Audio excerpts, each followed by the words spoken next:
Okay, nothing hard. Ingrid, what do you think we should do regarding this? Where is it again? Oh. I'll give you, I'll make it up. Oh.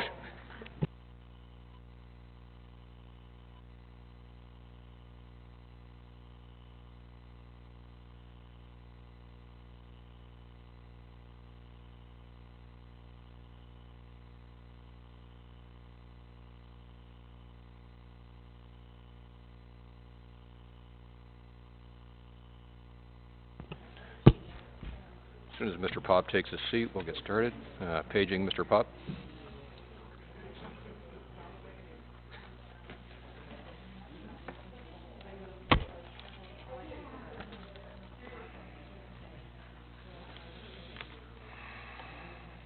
Okay, everybody's got their coffee? We're ready?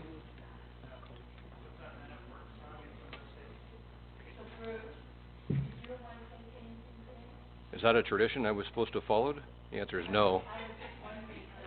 If you like them a lot, the answer is yes. No. No, she didn't. Okay.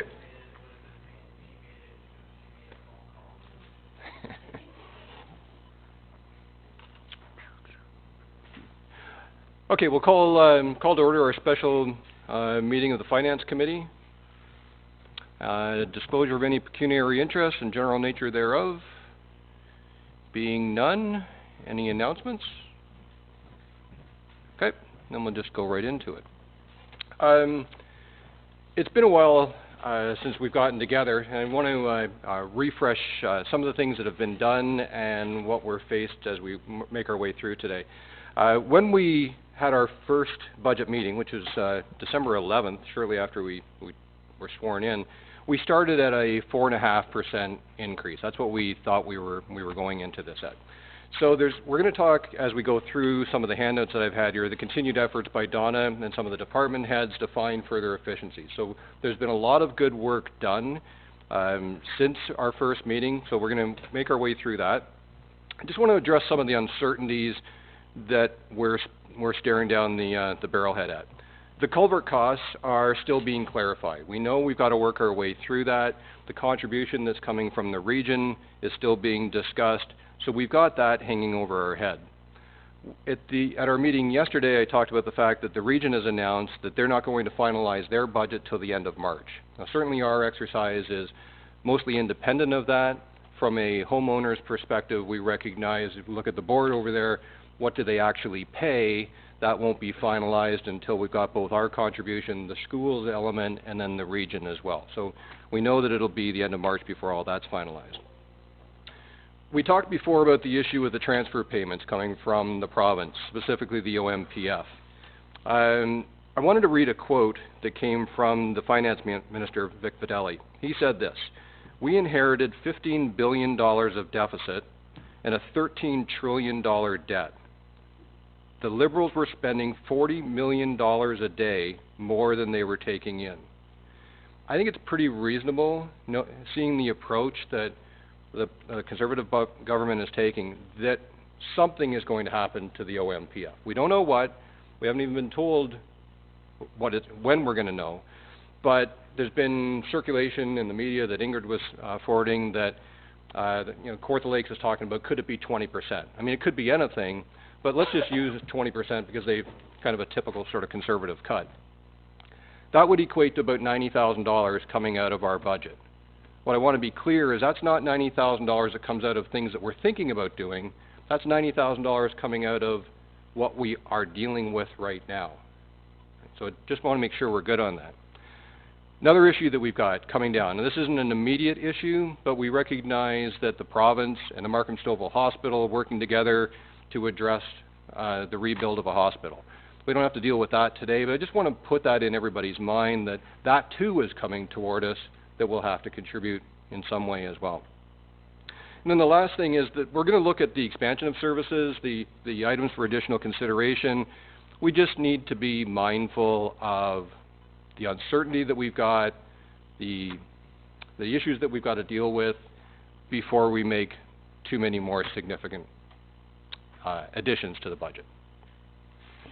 So that said, The things we're going to go through. So for those that have the list, the budgets we've got to review right now, starting, will be the library, corporate expenditures, heritage, financial activities, and the livestock claims and other.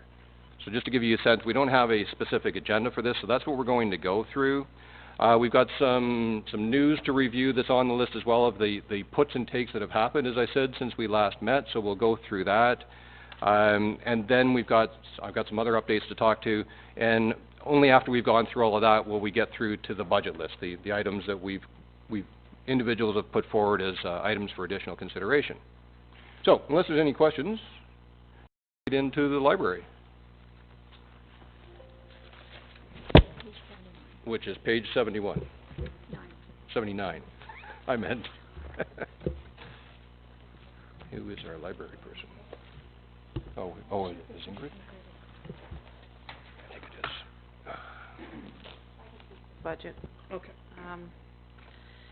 What we tried to do with the library budget, and obviously it was a bit of a difficult budget to do in the sense that there's not, some information obviously has been lost with the passing of the chief librarian, or former chief librarian, and what we tried to do is just present a relatively conservative budget that keeps the programs in place for now, and doesn't really anticipate any great increases in expenditures. It gives us a year to basically take a look at what we're doing and get a feel for where the library needs to go. So really it's more of a status quo budget. When we get into some of the discussions around capital, when we get into that, I don't believe there's any capital listed for the library. Minor? Minor. We can have a little bit of a discussion on where I think we need to go as far as the future planning for the library. So, if there's any questions in regards to the current budget.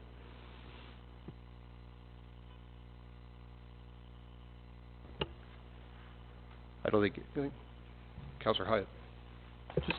Just under programming, Ingrid, I think before you've alleged to amalgamating programs with Parks and Rec as opposed to having two standalone separate programs. Is that reflected in this budget? It's not reflected in the money, but there is two things that the board is going to be dealing with in the short term, probably within the next 6 months. One is a review of their fees. We kind of held the fees the same for the next 6 months because of the changeover. And then the second part is going to be taking a look at their user fees based on what they're charging for programs, what they're spending in order to administer those programs, and then taking a look at it from a higher level and saying how do they compare to the rest of the programs that are being offered by the same municipality.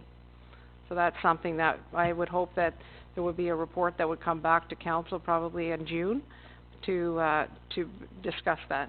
It's just in the past, and for whatever reasons you've had, let's say, two same programs being offered by different departments at different rates at different times. Is the intent to kind of streamline it to one or the other, or are we going to maintain having two sets of programs but equal fees, or what's the plan? I think that's going to be part of the big discussion too. What's happened is every year it's been discussed at budget that this needs to happen. This is going to be the year that it's going to happen. Oftentimes it gets lost in the shuffle of council approving the budget, and then it never actually materializes. Because it involves a much higher level than just discussion at the library level. And what we want to take a look at as well is, what programs should be offered on the library site, especially when space is at a minimum with the amount of programs that they already offer, like the computer programs and those types of things. And then seeing what programs might be better offered off-site. If it's the same municipality offering the program, whether it's offered through Parks and Rec or offered at the library, there may be some advantages to moving some of the library programs off-site. You might be able to get more people into the programs, especially for the programs that are oversubscribed, and just taking a look at that whole situation. And I know that Councillor Pop and Councillor Ruona are also on the library board, and Mayor Barton is also on the board for the short term, and I think that's a priority, excuse me, of the three of you as well. Okay.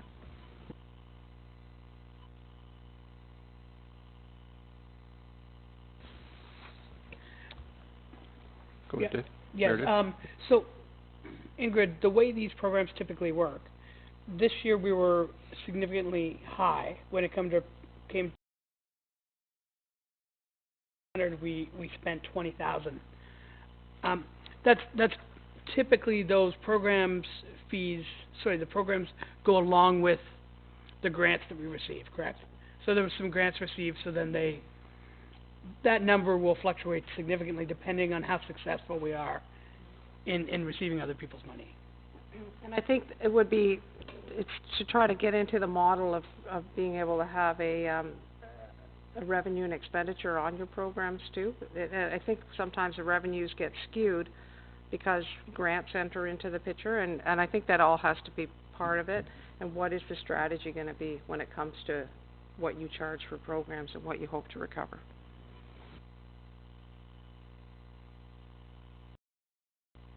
I'll just add to one of the things I brought up during last year's budget process on the library is, for my own business, I've rented the small conference room, and it works quite well. We've talked about this with some of the other facilities. I think it's just another asset that we have that we could leverage. It's just people don't know that it's out there, that's available. So any opportunity to take advantage and rent out that would be just drive additional revenue.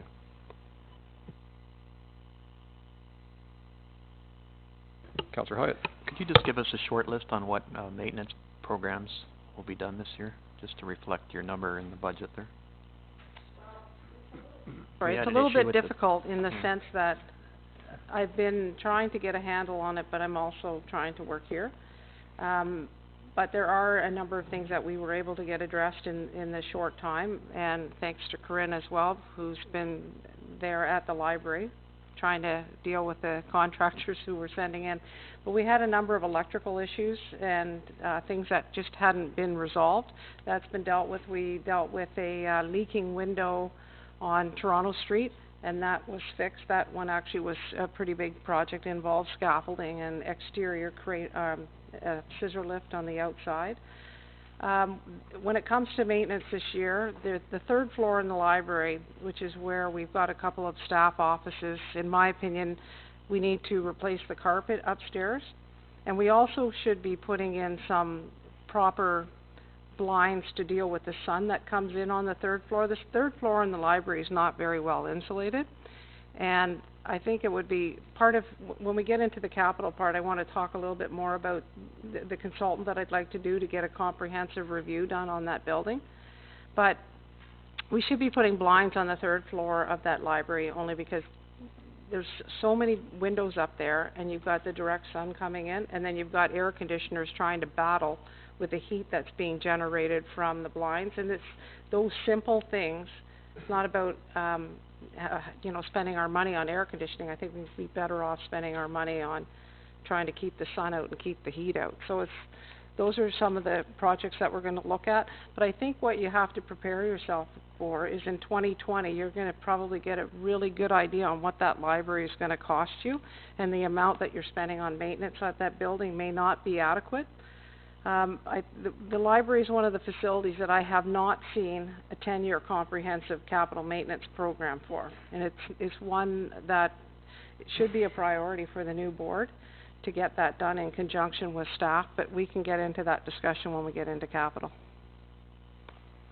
Yeah, just to speak to that, we're not doing our taxpayers any favors by not keeping this building maintained. This is the type of building that when things go undone, they get significantly more expensive. If you allow water to penetrate, the wood, or allow the heating and air conditioning system to function improperly for too long, it gets really, really expensive. And we've seen some of that this year. We've replaced 2 boilers this year. We have to deal with some heat exchangers. We need to get the building under control, and that's one of the major priorities of this new board, and that's why the new board looks the way it does. Maybe I could just make a comment on that too. I think the other part, having sat through these budget meetings for a long time, is I know people are concerned sometimes about the library, but I think what you can do as council, if your concern is the library's operating budget, is to really say maybe you wanna hold the line on hiring additional positions and make it really more about trying to invest in the infrastructure at that facility. Council can be fairly direct on where you'd like to see your money go from a budget perspective, and I'm not saying reducing staff, I'm saying stay with what you have. But if you're specifically wanting a focus to be on fixing up the building, you can do that when you present your budget to the library board. As you know, we've allocated $40,000 in this year's budget to be specific to maintenance, that kind of statement, and then that kind of pushes the agenda on ensuring that you're looking after the asset.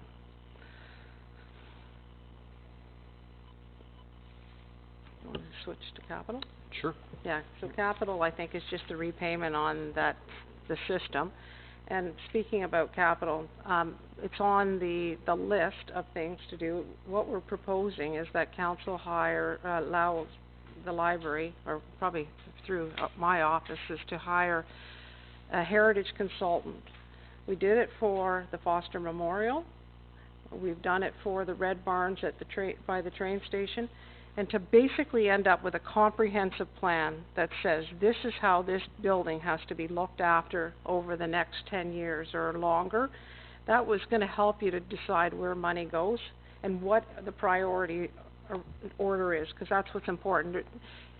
You don't want to be doing projects prematurely. You want to be doing projects when they need to be done, and you want to do them in the succession that they need to be done in.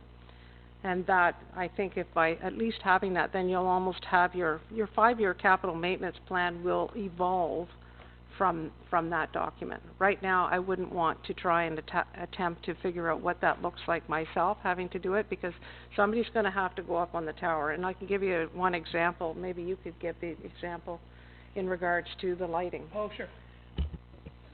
We have a resident who contacted me 18 months ago probably, or something like that, wanting to replace the lights in the tower. So, you know, I talked to the CEO at the time. I went up in the tower to try and understand what the lights were, how you access them. And then in going through that exercise, we realized that we needed to replace the lights, not the bulbs. The wood was rotten in the tower, so needed to be completely replaced. And it's just one of these things. You want to replace some light bulbs, and by the end, you realize that this building needs significant maintenance. And when you go up in that tower, it's really interesting to get up there. But it's an old building that we need to ensure we're maintaining.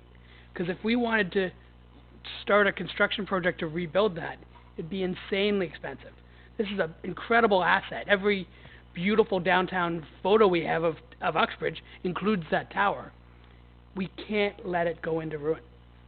And I completely agree. We need to know what we've got. We need to know how we should be fixing it. We can't let this thing continue to deteriorate. Well, I think in support of you both, that if you look at the fact that there is no 10-year plan, and if I contrast that to fire, if I contrast that to public works, I think they're always looking into the future and refining it year after year after year, and we have zero across the board into the future. So to your point, Mayor Dave, if deal with it now or deal with it in a huge way later, and potentially lose the most iconic building in town if we don't deal with it. We have long-term capital plans for every single department, but we don't have anything for the library. And that's a problem for us. Because what it's doing is pushing us into being reactive, and that's not where we want to be. We want to be proactive and know that when we're going to go up in the tower to deal with something on the tower, that we're going up there and we're going to deal with all of it. I don't want to see that we spend money, we take a lift, we go up and we replace one thing, and then next year we're back up in the tower again. These things can be planned, and you can make better use of your money by tackling it that way. Okay, I think I think we have a vicious agreement, so. Just one other thing.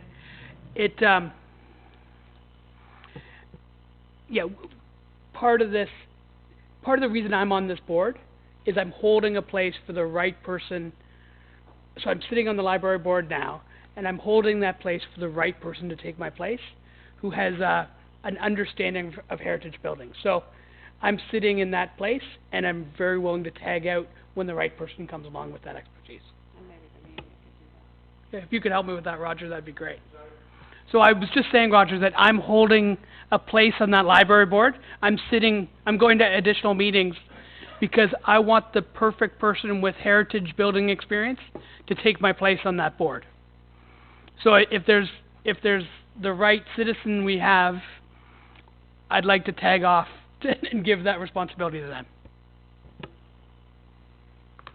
Any other questions or comments from council on the library budget?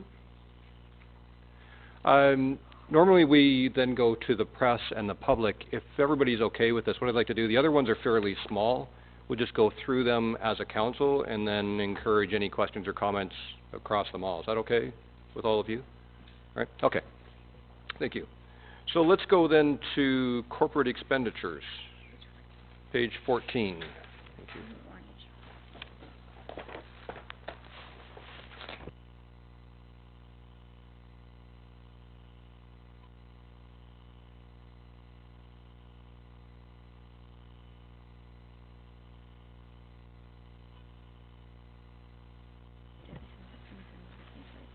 So it's a bit of a mixed budget. So there's some Debbie in here, there's some Ingrid, there's some Donna.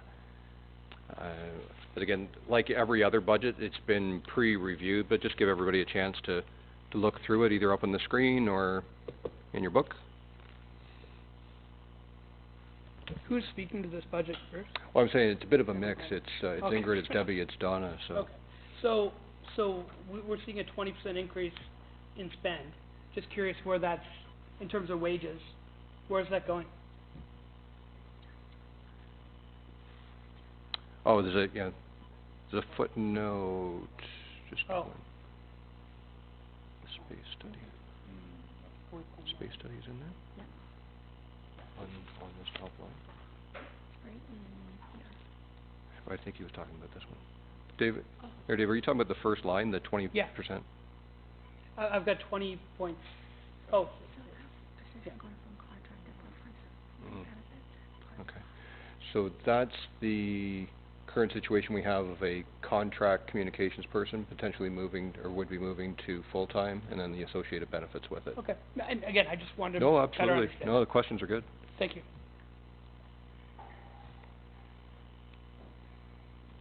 You'll note further down, there's a little footnote right at the bottom, talking about the office space study. That's one of the we've been talking about.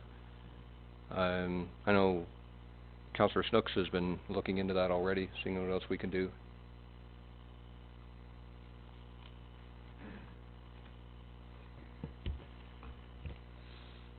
Oh, I'm sorry. Is that what that was about? Sorry. That was, yeah. I was busy reading too. Looked like you were drifting Councillor off Hyatt. there, so. Just under website, I don't know who I should direct this question to, but I'll ask it. Is this specifically to deal with general government? I don't know what that is actually, or is it to do with website corporately? Can anybody answer that? My understanding, if anybody else has more information, is the complete redesign of the township website. Okay. That was my understanding as well. Yeah. When would that happen? Okay. I'm just wondering when that would be. So in terms of website on this page, the 15,000, is that what you're asking? Okay, so that's not redesign. All that is our maintenance and, support on the website, hosting of the website. There's a number, our firewall, all that kind of thing comes out of that. So it's not showing the true expenses because I just got the invoices about 2 weeks ago. You've answered one of my questions. I guess the next one is, are we building towards an eventual relaunch of a brand new website? Yes. I know we've talked about the logistics of Yes, it. we are. So none of this money is dedicated to that? It's No. just to spend? Well, most likely, he will assist in it? preparing the documents and that kind of thing, because he has that So background this is for knowledge. the IT help that we contract in? Correct. Okay, thanks. Councillor Hyde, just to draw your attention, if you can go to the capital pages, page 25, under the township halls, there was a reference there for the budgeting for the rebuilding of the township website.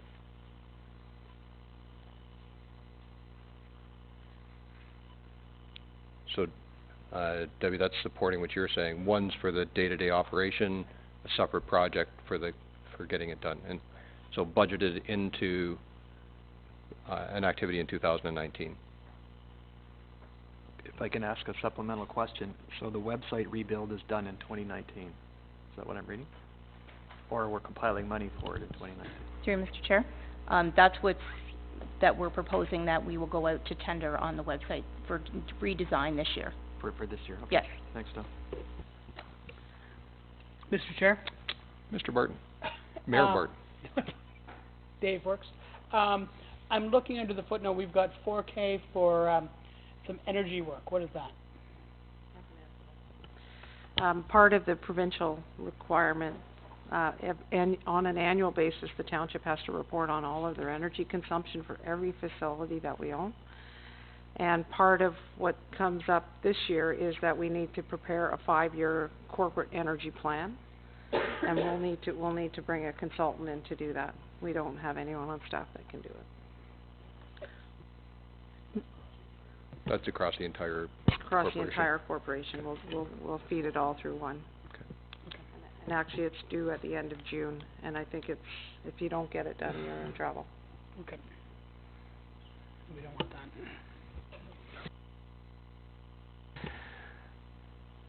Any other questions or comments to do with the corporate expenditures operating budget?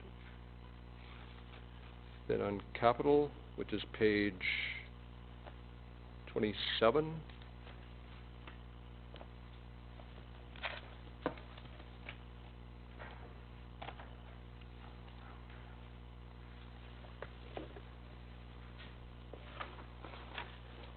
I'll be there shortly. Where am I?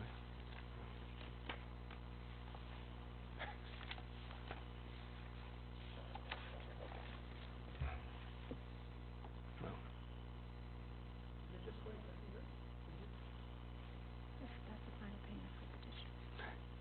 Yeah. The final payment for the digital sign was funded over 2 years. That's all that's in there.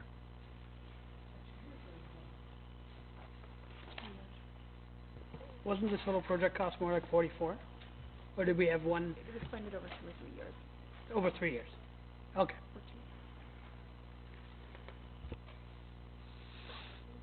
That was 27 in the capital. Yes.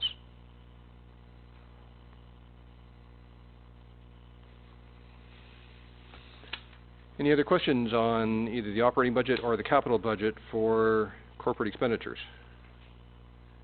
Being none, we'll move to Heritage Uxbridge.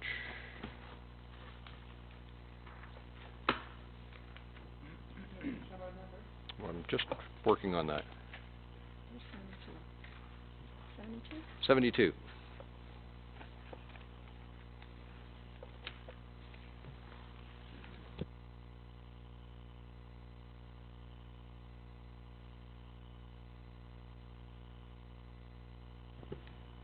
As we were saying, we're going into the sections. We're into some fairly small budgets here now.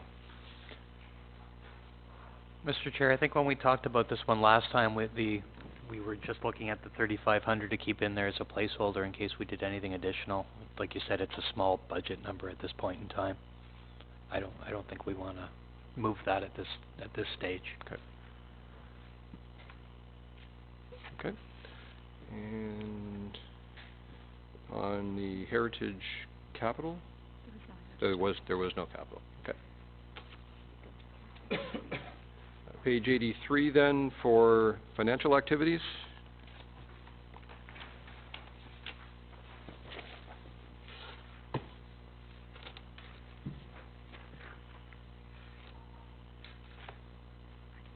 Yeah, okay. Okay, so for the financial activities budget, you'll see, if you look at the first couple lines for property taxes and bad debts, if you look at the 2018 actual year-to-date numbers, those adjustments are always booked at the end of the year, and they have not yet been booked yet, but they will be coming, but they're kind of in line with what we're expecting for the 2019 budget. The debenture, payments are booked as an expense, and then, also underneath a reserve as they're being funded through the reserves. Penalties and interest, we think that that budget amount is good. The recoveries from building and animal control, the last quarter, adjustment has not been booked, but it should be in line with the 2019 budget. And then the interest income, if you look at the budget, is 85,000 versus 385,000 the actual year to date. What happens is, we earn interest on a number of funds, like our parkland funds and our development charges. And then what we have to do at the end of the year is we have to allocate interest income to those funds, so that entry hasn't been booked yet. So once that entry is booked, this $385,000 will come down quite a bit. And that's about it. Does anyone have any questions? This is just in general interest. So cash that's available is set into like an interest-bearing account as typical investment? Certain funds are put into, they're segregated and they're put into certain funds, and by legislation we have to, any income earned on those funds, we have to allocate it back directly to those funds, like the development charges and the parkland funds. I'm just thinking in terms of the investment itself. Is it just sitting in GIC type of accounts, or where does it? Yes, they're sitting in GICs, and then we have some, bonds.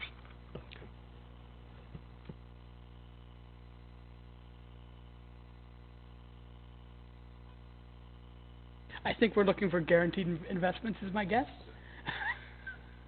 That would be a complex question to answer if things went poorly.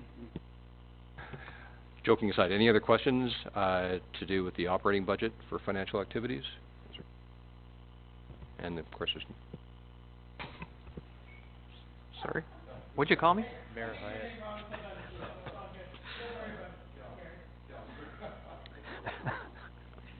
Just on the debentures, it doesn't jump off the page, but if you do the math, it's an in and an out, correct? It's the in at the interest and the principal, and then you're offsetting it from reserve at the other end. Yeah, that's correct. Right, okay. Thank you.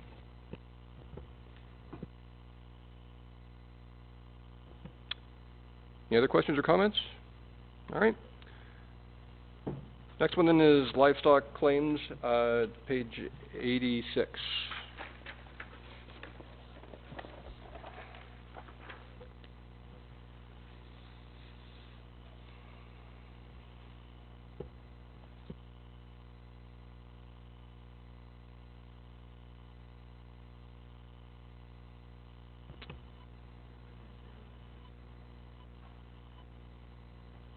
Debbie, does this fall under your?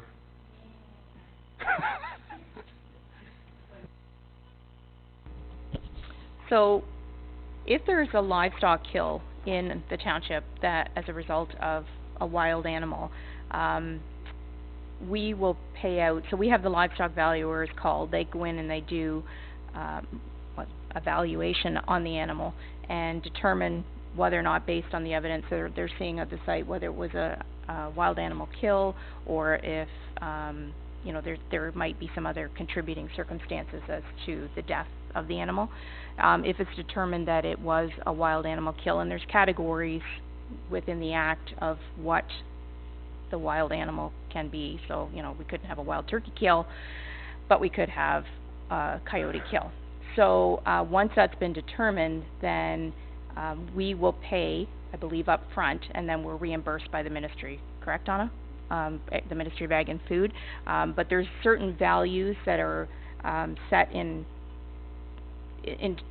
depending on what kind of animal it is. So, for example, there would be if it's registered cattle or registered horses, or for example, you could have a thoroughbred horse that's killed by a wild animal or colt, or you could just have a cow-calf operation and one of your cows. But if it's a registered, then there's different values that are assigned to those kills. So that's basically what that is. So it's our responsibility in terms of paying the livestock valuer to go out and determine the value on the kill and whether or not it was wild animal, and then for our reimbursement.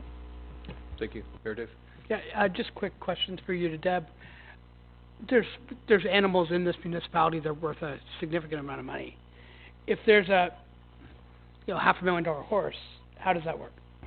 So they top out at a certain range, and please don't ask me what it is, 'cause I Okay.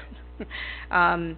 So if it was determined that it was, we'll use coyotes for example, that it was a coyote kill on a registered thoroughbred colt, for example, there would be a value on that colt, you know, because it was sired and the dam was, you know, top racers and things like that. But the ministry will still only top out at a certain value. And then after that, it would be up to the individual's own insurance to pay the difference. Thanks for clarifying that.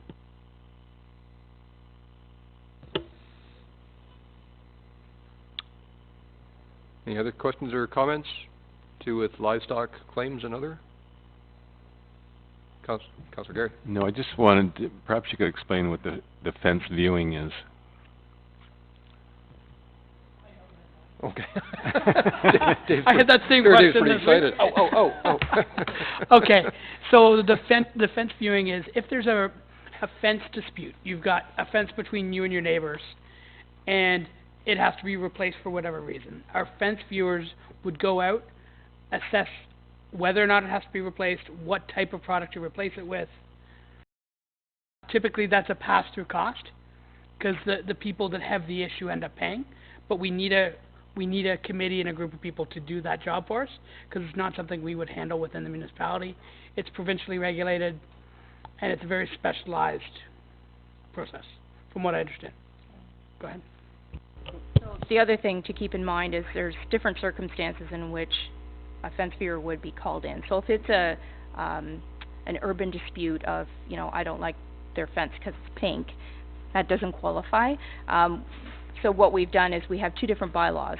One, there's a fence viewing act, and there's specific protocol that has to happen in terms of what constitutes being called out to have a fence viewed. It has to be, number one, right off the bat, it has to be a boundary fence.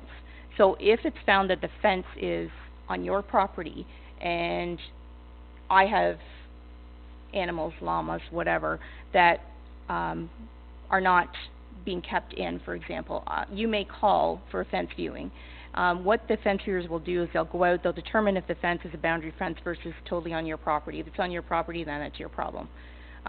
If it's a boundary fence, what they may do is assign a percentage of a cost, depending on, so if me with the llamas getting out all over the place and fouling your yard, they may assign 80% or 75% of the cost to me, but because you do benefit because you have, I don't know, chickens, there may be a small portion of that would be assigned to you as well. So it comes down to, most of the time, dispute, in that two people with a shared fence can't come to an agreement as to why or who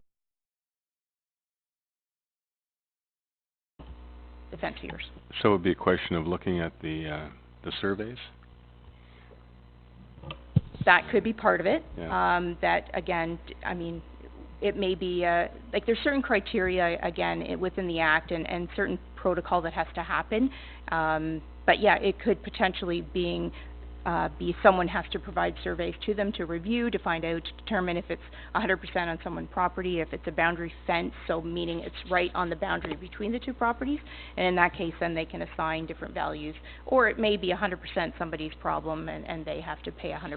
It just depends on the circumstances. Okay, we can go into a deeper review of this $100 item at another time. Just saying.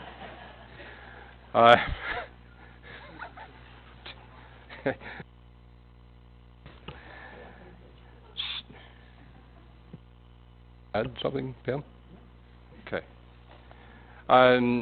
Okay, so what we're going to do is, if we could, Deb, if you could scroll back to the summary of expenditure. So it's page 2 and page 3. There's a few items in there that we just aren't included specifically in the budgets, and Donna's going to talk to that. Okay, so just a few items that are on the summary pages, that we haven't discussed yet. So bottom of page 2, we do a contribution every year to the Uxbridge Cottage Hospital for $30,000, so that's included in the budget again this year. And then the capital levy of $265,000. So basically, through the capital projects levy, that is funding the fire hall debenture, then it will also, fund other capital projects in the future, also notably the Brock Street culvert. Yeah, just to speak to the contribution to the Uxbridge Cottage Hospital, just so everyone's aware, that's a portion of the payments to motivate docs to work in the summer. So it's to top up the pay that the province provides to ensure that we've got good coverage in the ER. And many communities like Uxbridge need to do that to ensure that their hospital stays open. Then if you can go to page 3, there's the payment in lieu of property taxes for $90,000. Basically what that is the province and the federal government don't pay property taxes. That's what they'll tell you. So this is their payment in lieu. But it's basically calculated in the same manner that property taxes would be calculated in. Supplementary taxes, we have in there $100,000. If you look at the 2018 number, it's $188,000, which has been great, but we don't expect to see that in 2019 or 2020. So we've just kept that number at $100,000. And then we have the OMPF grant of $424,000. But as Bruce has mentioned before, we haven't received our 2019 notification yet, or allocation. So that number, we've got a placeholder in there for it. Under the previous government, that's what we should have gotten. But with the new government, we're just not sure yet. Anyone have any questions on that page?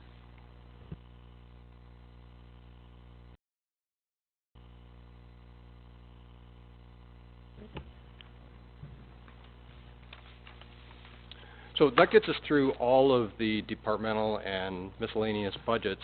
I just want to take a moment to recognize the effort that Donna puts into that. It's significant amount of time. I think part of the reason we've been able to move through things fairly quickly and take up less of council and the public and the press time is the effort that she and then with the department heads gone through that as well. So the fine-tooth combing that's done before this has helped the process significantly. I've had my eyes opened as well as we've gone through this of the care that's taken to run this as tightly as possible. So I think it needs to be recognized as well. So thank you, Donna. Okay, on the sheet that you've got, the same one that I pointed out, the next items to go through is just titled as Changes to be Made to Budget via Motion. So we may be jumping around a little bit so that everybody can see what page we're on. So we'll start with 74 on the Uxpool water costs.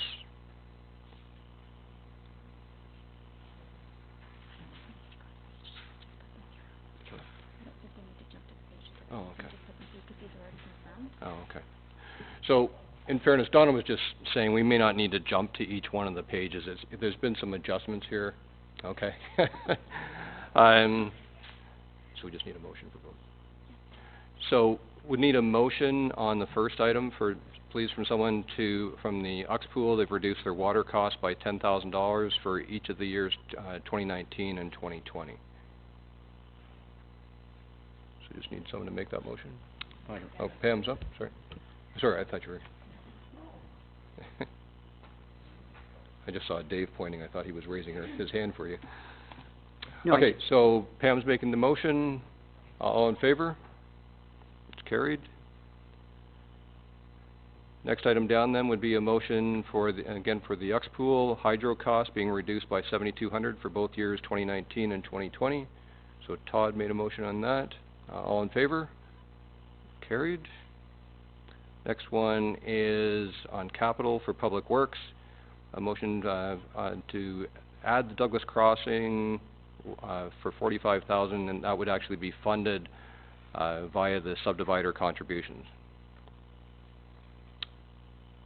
Todd made the motion again, and all in favor? And carried. This was brought up previously, I think it was through Amanda. One of the items to be removed off the budget list was the cost for the directional signage. The province is going to continue to carry that cost, so we do not have to pay for that sign, so we just need a motion to remove that. Pam's got her hand up again. All in favor? That's carried. Next one is on the clerk's department, remove $5,000 for the ombudsman, now I'm starting to catch your disease, Ombudsman Integrity Commissioner. Deb, I think you were commenting on that earlier today, the 2019-2020 budget.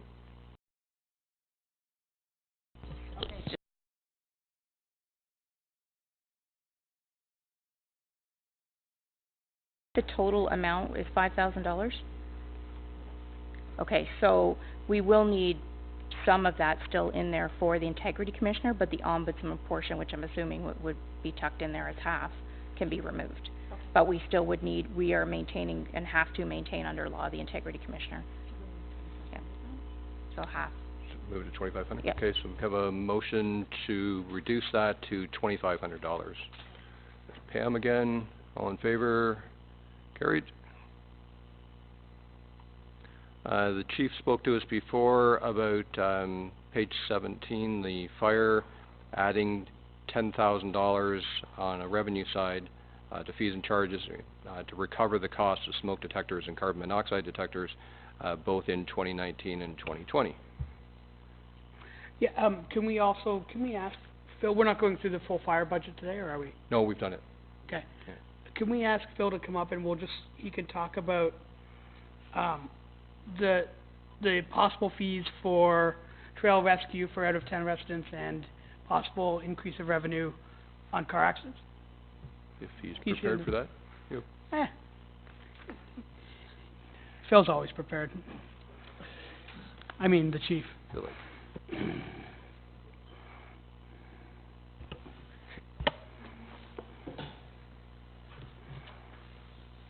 So, there's I think like every other department, I've put forward a number of suggestions for the fee bylaw for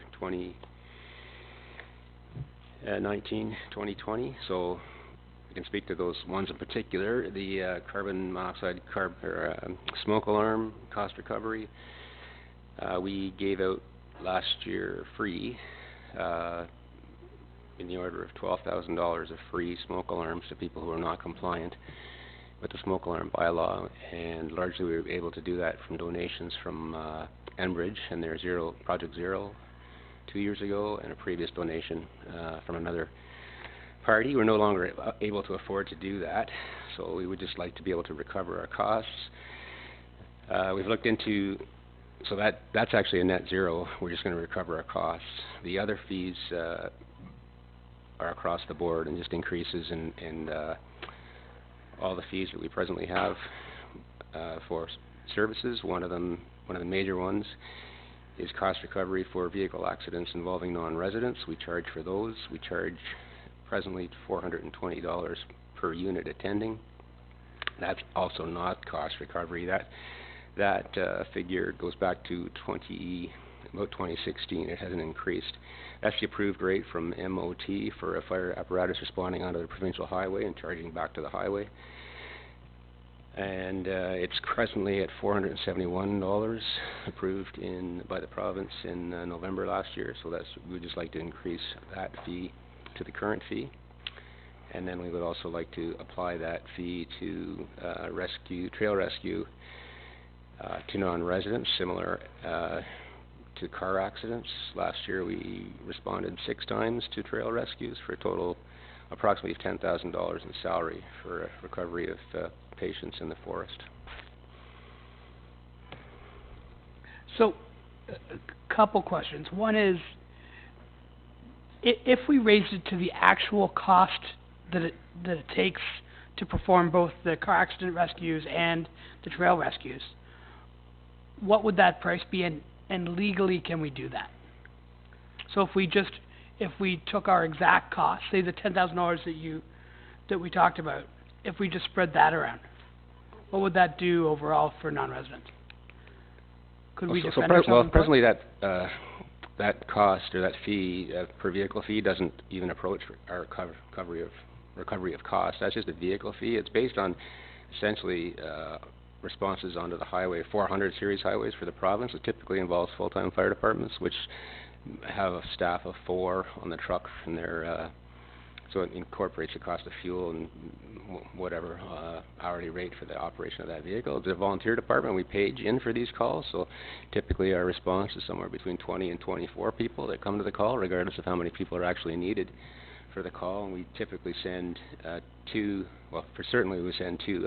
apparatus to the trails, 8 staff. So we're still paying the people that don't respond.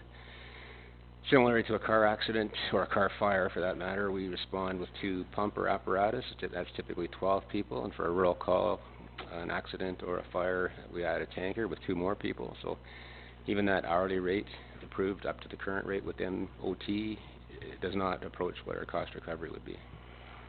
Now, if we charged, If we charge the whole amount, we'd be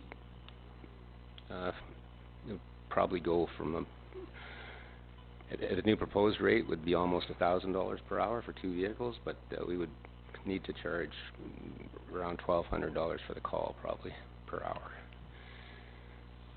Just further to Mayor Dave's question, are there other municipalities that are taking such billing that way? So I don't know about the trail rescue. I just bring that to your attention that that's an incremental cost that we've had imposed on us since the trails have opened and they're becoming more used. But for the vehicles, I answered this question I think at the, last week when we talked about somebody who was disputing their bill. So I do know after polling the rest of the fire departments in the region last week that all of the departments who have provincial highways are direct billing to the provincial highways, and the 3 northern departments are indeed billing to residents. Some are billing to both residents and non-residents, but everybody is billing for non-residents to motor vehicle collisions. follow up? Yeah, please. So, the departments that are billing residents and non-residents, again, it's typically an insurance cost, right? And what's the feedback from the residents when they're billing for a call like this? So we don't have a contract with the insurance company. The vehicle owner has a contract with the insurance company. So that's been demonstrated before that we can't bill the insurance company directly. We have to bill the owner of the vehicle. And typically, the owner of the vehicle, we've had 3 this last week who apparently weren't aware that they could turn that invoice over to their insurance company, and they were quickly paid once they advised their insurance company. Some vehicle owners aren't going to report the accident or aren't going to make a claim, so they don't want their insurance company to be advised. But they are all eligible for insurance payment. So fault, non-fault, doesn't matter, would all be covered? Well, that's a dispute between the parties' insurance companies. So, but our bylaw also indicates that we could, in addition to a non-resident, if a resident was involved in an accident and they were in fact charged with causing the accident, we could bill them directly as well. Because typically there would be some feedback from the other party's insurance company that, hey, your resident caused this accident, so it's not our fault. But okay. So they're good questions, and the idea of, I think one of your first questions was, is it legal to charge the full cost? Sounds like the answer is yes. Right. So what's the action to come out of this? I think we should get a report from the fire chief, and I'd make a motion to do that, on a good, better, best in terms of cost recovery, what our options are, and then this council can then decide how we want to deal with these costs. And we have to balance our ability to recover costs with, the pain and suffering for residents and non-residents alike, as well as people who would be then concerned to dial 911 when they're in trouble. The last thing we want to hear is someone who's afraid to call 911 because they're concerned about the costs. So those are the balances that we have to think about as council and with the advice from our chief. So, well, typically we don't get any calls directly from residents regarding the fire department attending at a vehicle fire or vehicle accident. Those come from the 911 center. Either they're tiered by either police or EMS. So typically residents don't call us at all for these incidents. It is a concern when people think that they might possibly be getting billed for a fire, especially with the elderly or with people new to invoice for fires.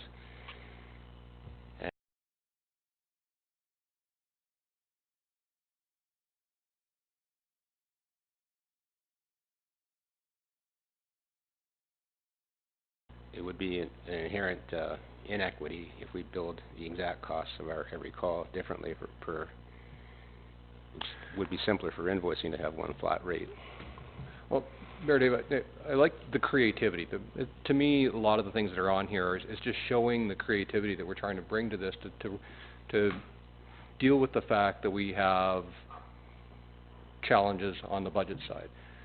I'm not trying to put any more stress on residents, and you know, and fair enough that certainly don't want anybody being hesitant to call in. We don't want people saying, I'm already paying for this through my taxes, why am I getting it again, and don't want to get into that. But if there's other opportunities to recover it, the full cost of these firefighters going to these needs to be acknowledged. So I like the idea of having an investigation just to see what else can be done. I think it's a terrific idea. And there's examples all over the country. I think if you're in Whistler and you go out of bounds skiing, you get yourself in trouble, you pay to get yourself out, right?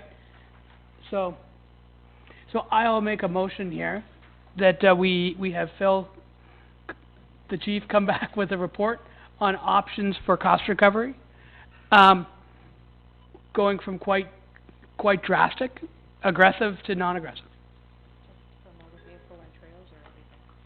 I think we can leave it to the chief to come up with options. Okay, so the only new fee that was proposed to go forward in the bylaw in February, I believe, was for trails. Everything else has been in place for many, many years. But the resident versus non-resident maybe for car accidents as well? Yeah. Well, in the full amount, Mary David, as well, as opposed to and instead of just one truck, multiple trucks when it's justified. Okay? Yeah, thanks, Phil. Thank you, sir. Did we make a motion on that already? I made a motion. Okay. Carried. And did we make the motion on the actual item itself to add the $10,000 to the fees and charges? I don't think we did. Councillor Hyatt made the motion. All in favor? That's carried. What I'd like to do on the next one talks about the music hall projector. Ben, if you could join us for a minute, there's some interesting developments on that one as well.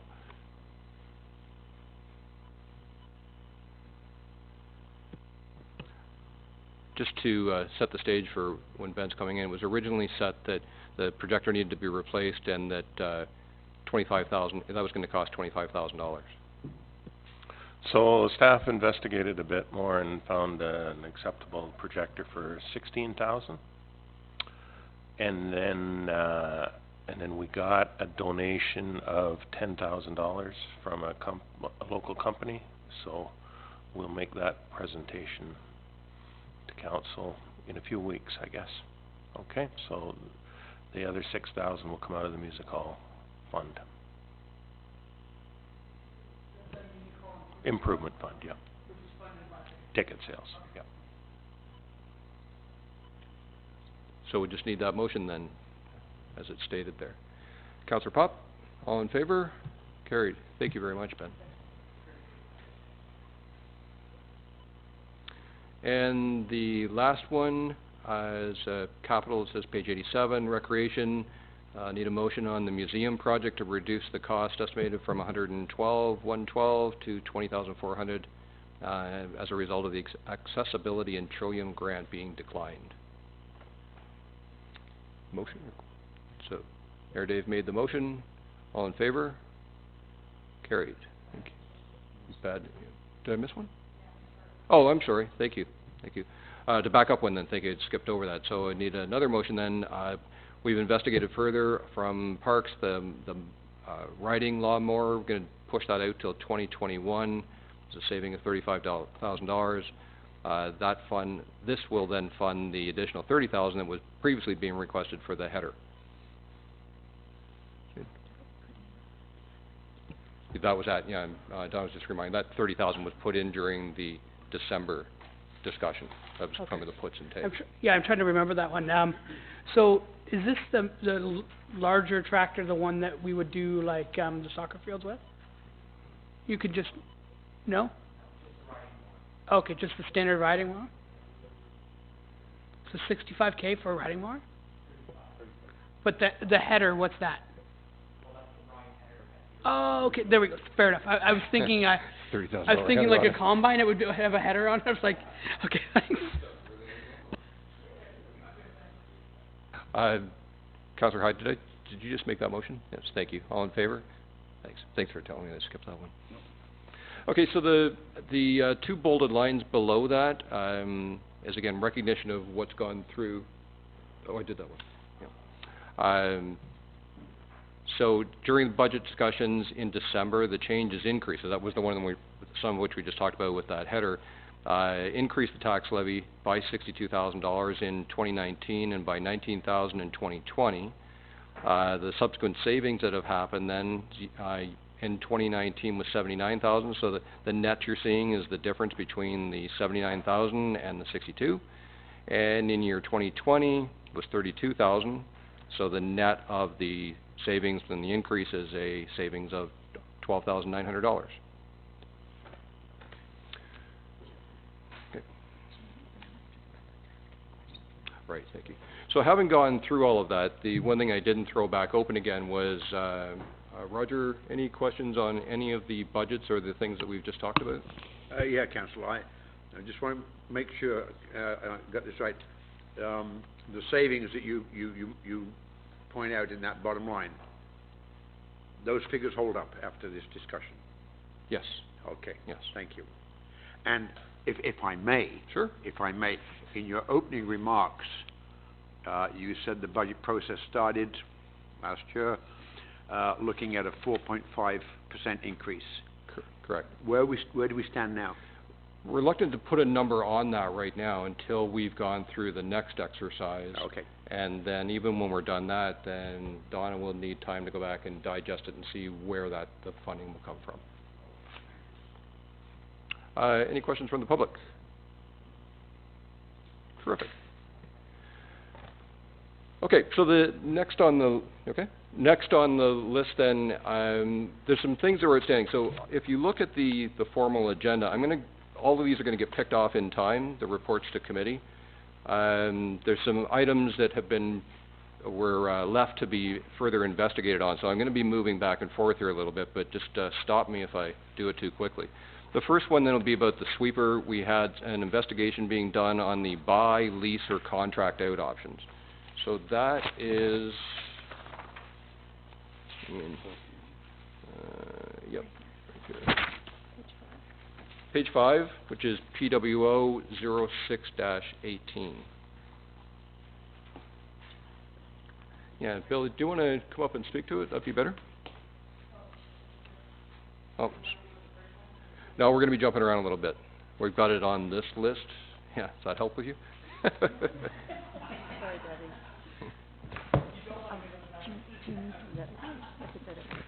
Yeah. One question though, Deb, do we need to lift this because it was, no, it's okay, we just carry it. Oh, okay, yeah. All right, so I was asked to do a little investigation on what was the best value for our dollar. So I've laid it all out in this report, and I've laid out the three options: leasing, contracting out, and purchasing a used one. And from my calculations, purchasing the used street sweeper for a cost of $305,000 is the best value for our dollar, and we reap the most benefits of owning our own too.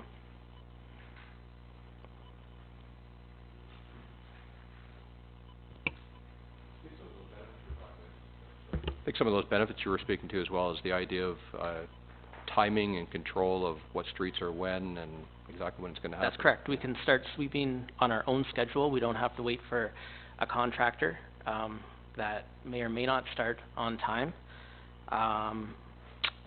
So we go around our first time with our first sweep, but there's often parked cars or construction work and areas get missed.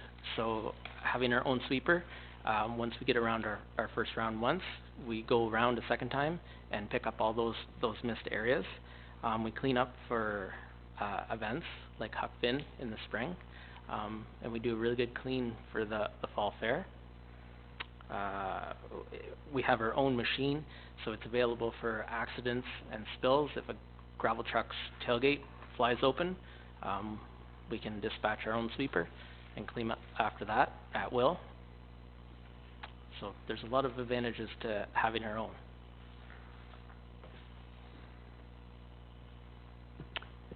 In the words of Mayor Barton. So guys, what would you like to do with this? I have a question first, if you don't mind. So, first of all, Bill, the used sweeper that you've got in mind, you've got a specific model in mind, right? Yes. And how many hours does that one have? It has 1350. 1,300? Yeah, 1300. 1,350 hours, okay. Yep. How many hours do we typically put on per year? About 350 to 400. 400 hours a year? Yep. Okay. And you're confident that this would last the 20 years? I am confident because the current machine that we got, it was 6 years old when we got it, and it already had around 4,000 hours without going back and finding out. Yeah. But it was a well-used sweeper when we got the one we have now. Yeah. But this one that I have my eye on is obviously a lot newer with a lot less hours. So if we can take it under our wing, it's going to be stored indoors. I think we can easily get 20 years out of it. Okay, and so I've done a very basic one. Like that's 9,600 hours approximately? I had about 9,300, Oh, 9,350. Your math is pretty, I just scribbled mine down now. Yeah. But with that, how many hours does our current sweeper have on it? Our current has about 7,800. Oh, okay. And it's basically end of life though? Yes. Okay. It's built on a Sterling cab over chassis, and some of the parts for the Sterling are hard to get. Like we can't even get, there's an in-cab filter, and they're discontinued. We can't get those anymore. So I think it's just a fact of a discontinued cabin chassis. But the one I'm looking at is on a Freightliner, conventional cab, Yeah. which is, they have millions of these out on the road. Okay. And they're not going bankrupt anytime soon, that I know of. Okay. Fair enough.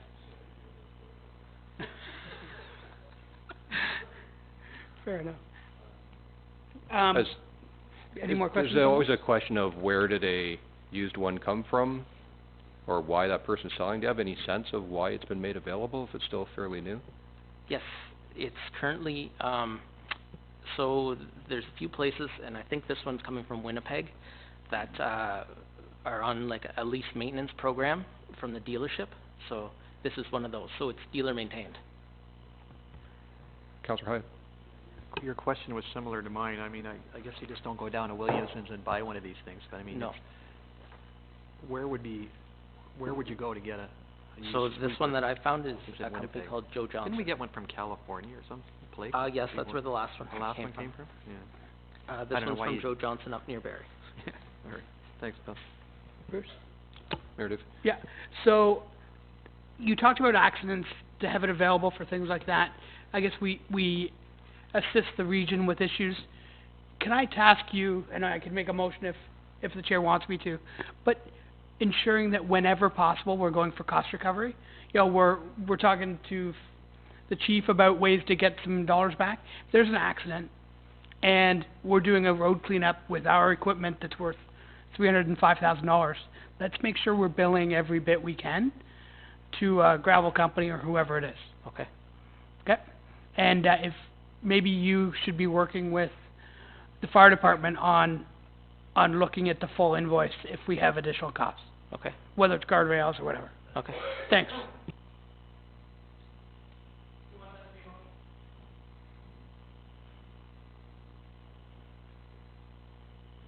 Sorry, so Billy, would that be already in your fees and charges bylaw that you're already able to bill back? We have an hourly rental rate.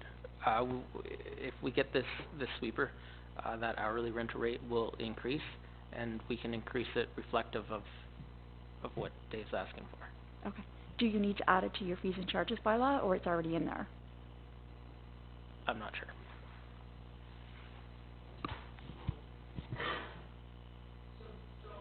I'll give you a motion to ask the Public Works Department to update their fees and charges bylaw and ensure that we're recovering as much cost as we can from instance where we use our sweeper. Okay. Okay, all in favor of that? Carried. I was just asking Donna as well, her sense on that, having read the report, she's okay with the recommendation as well. Donna, I didn't ask you, the funding to pay for it is coming from where? So it's already in the capital budget, and I think we were funding it over 2 or 3 years. Yeah, we already have 80,000 in reserve from last year. Yeah, so it is in the budget. There was a plan to have it. So, questions or comments from council then on the three approaches? Billy, thank you for doing that, the full investigation. Need a motion then on which recommendation to go with. I'll give you a motion. I think, there's a full recommendation here, but that we move ahead with, purchasing the 2017 sweeper, for the $305,000. And, we do this work ourselves.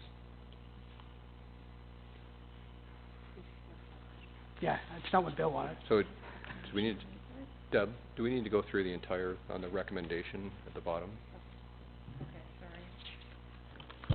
So Mayor Barton, are you moving the recommendation? Yeah, or? moving the recommendation. I summarized it, but it's summarized here, so Okay, so I'll the go with it. 305,000 plus tax for the 2017, that's Yeah. in the recommendation? Yes, Thank you. thank you. And then the other, just to add to that, as recommended here, that once 2019-2020 budget is passed, a report will be brought to council on the purchase details. So it just need to be, Yes, but they're gonna take this sweeper off the market and lock it up, correct? So it's almost like pre-budget approval here?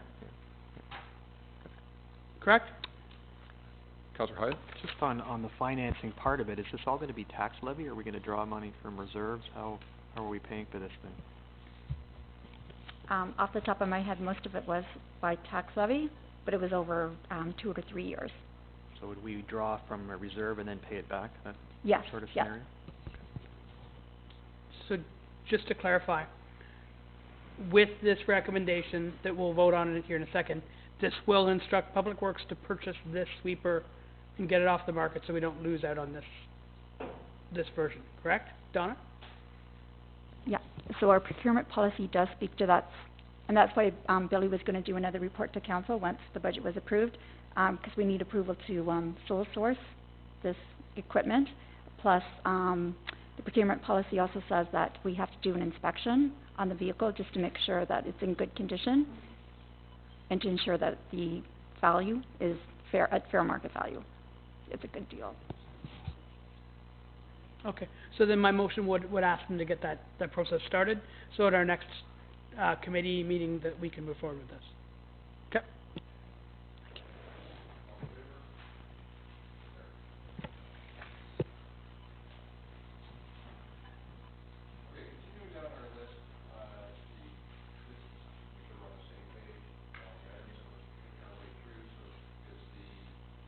Oops, sorry, the next item that's up there is the UX pool.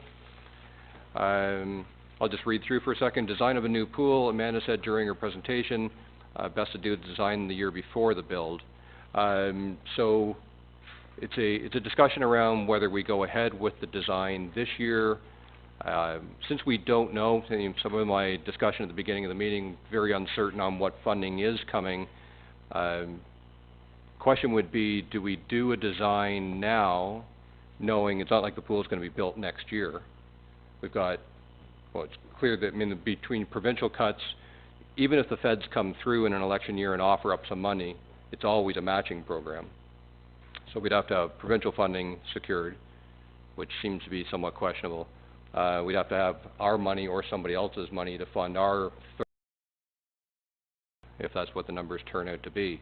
So my question would be, does it make sense to be doing a pool study and or the design now, knowing that the actual build, by who knows, if the build is even optimistically 2 or 3 years out, wouldn't it make more sense to do the design the year before when we know we're going ahead, when there's more certainty around it? Just open that up for discussion. Councillor Rowan. Yeah, this year is a particularly difficult year well, every year is difficult for budgeting, but this one seems to be more difficult, so I think we should push that ahead a year or two. See another hand? Mayor Barton? Yeah, and I, in some ways I agree with Gary, but we need this to be a shovel-ready project. So if it's not shovel-ready, then we're never gonna get any funding. So if we continue to push this down the road, we will never have accurate costing, we won't have accurate forecasting, and we won't actually know how to move forward with this. So we'll hear from the rest of council, but my thoughts are this will never become a reality. We have an aging pool that at any moment, just like we were red carded with the heating system last year, if we want to keep this pool running, we need to have a plan so that we're not talking about this again in a decade. Councillor Beach? Ingrid, do you have any ideas, like from a point of funding or anything where the possibilities would be? I mean, I agree with Mayor Dave, but then if you do it 3 years before, the price costing and that would be considerably different. So I can see the year before. I understand what he's saying, but from your perspective, because I mean, it is aging, we've got a lot of issues with the pool and some things that are probably on the edge of needing some love. My recommendation is to bring Amanda. You go ahead, Todd, do you? Oh, okay. Okay. So just as a reminder, what was I was just asking Donna here, the budgeted amount to do this design was $800,000, and that would be paid for reserve fund, DCs, and a tax levy. So it's an $800,000 proposed expense in 2019 to go ahead with this design. So, go ahead, Amanda, if you want to. Yeah, so the $800,000 includes the design plus preparing the tender, and then it would also take you up to the build. So it wouldn't have to come out all at once. It could be spread over the amount of time that we need until the project gets awarded and then gets built. Councillor Hyatt. Yeah, 2 questions, Amanda. The first one being, several years ago we did a preliminary study on the pool design. What happened with that, or is it still valid, or? Yeah, we did a very comprehensive reach out to the public to see what they wanted and needed. And so we have concept design done, and it's completed. Okay. So we do have that, and we could bring that back up to council to re-look at, to reapprove. So does it but have we to have be done the consultation with the public. Do we need to revamp that original design, or is it, like this $800,000, I'm not clear on exactly what they're doing. The $800,000 is for detailed design drawings, so as the mayor indicated, piece, right? it would be a shovel-ready project. Yeah, okay. Right now, we just have concept drawings. Right, and what would you foresee to be the lifespan? I know that's a tough call to make on the existing facility that we have now. Well, we keep getting building audits done, and they keep saying you could have another 10 years. Okay. But it's a non-insulated building. The moisture from the pool has been seeping through the concrete blocks for over, 40 years. Right. So there will just be a time where the concrete blocks will stop functioning. Yeah. But at this point, we did have a building audit done probably 5 years, I think it's 2 years ago. A couple of years ago. So we still have some time. I know we put in a new furnace and stuff. We put a new furnace in, that, helps. Right. But, certainly we're just going so through we have the a motions and few, patching. whatever a few means, right? It's not gonna like blow up tomorrow kind of thing. It's not gonna blow up tomorrow, but you definitely don't, I don't think you wanna go past another 10 years. Another Like 10. it needs to be done soon. Thanks. Councillor Snooks. Yeah, just to that point alone, I mean, if we're looking at, we've just spoken earlier about the library itself, right? And that's a building that we want to keep. But your lifespan is only so long in a building to begin with. This one, we know is time sensitive in the sense that 10 years is gonna go by quickly. I think the idea of having a new facility, a new pool, has already been about 10 years plus. And so I think the concerns I have with pushing the design factor out is that portion of the project isn't going to change in 3 years or 2 years if you push it out. So as the mayor has very well put, to have something shovel ready for when we are ready to go financially with that final project, to me, if we push it out another year, another 2 years, again, your taxpayer is going to be paying for it, but not seeing anything for it. I think we need to be able to give them something to look forward to, first and foremost, and pushing that aspect forward, again, isn't going to change. Again, it would only get more expensive every year you push it out, even just to do that design as well. Would a design that's made in 2019 and a build, whether it's a pool or whether it's any other facility, a design created in 2019, my thinking is technology evolves very, very quickly. We may come up with a great design now. 2 years from now, we're going, yeah, but now we've got this. Oh, we'll need a new design. So we're looking at X hundreds of $1,000s to do a new design based on available technology then.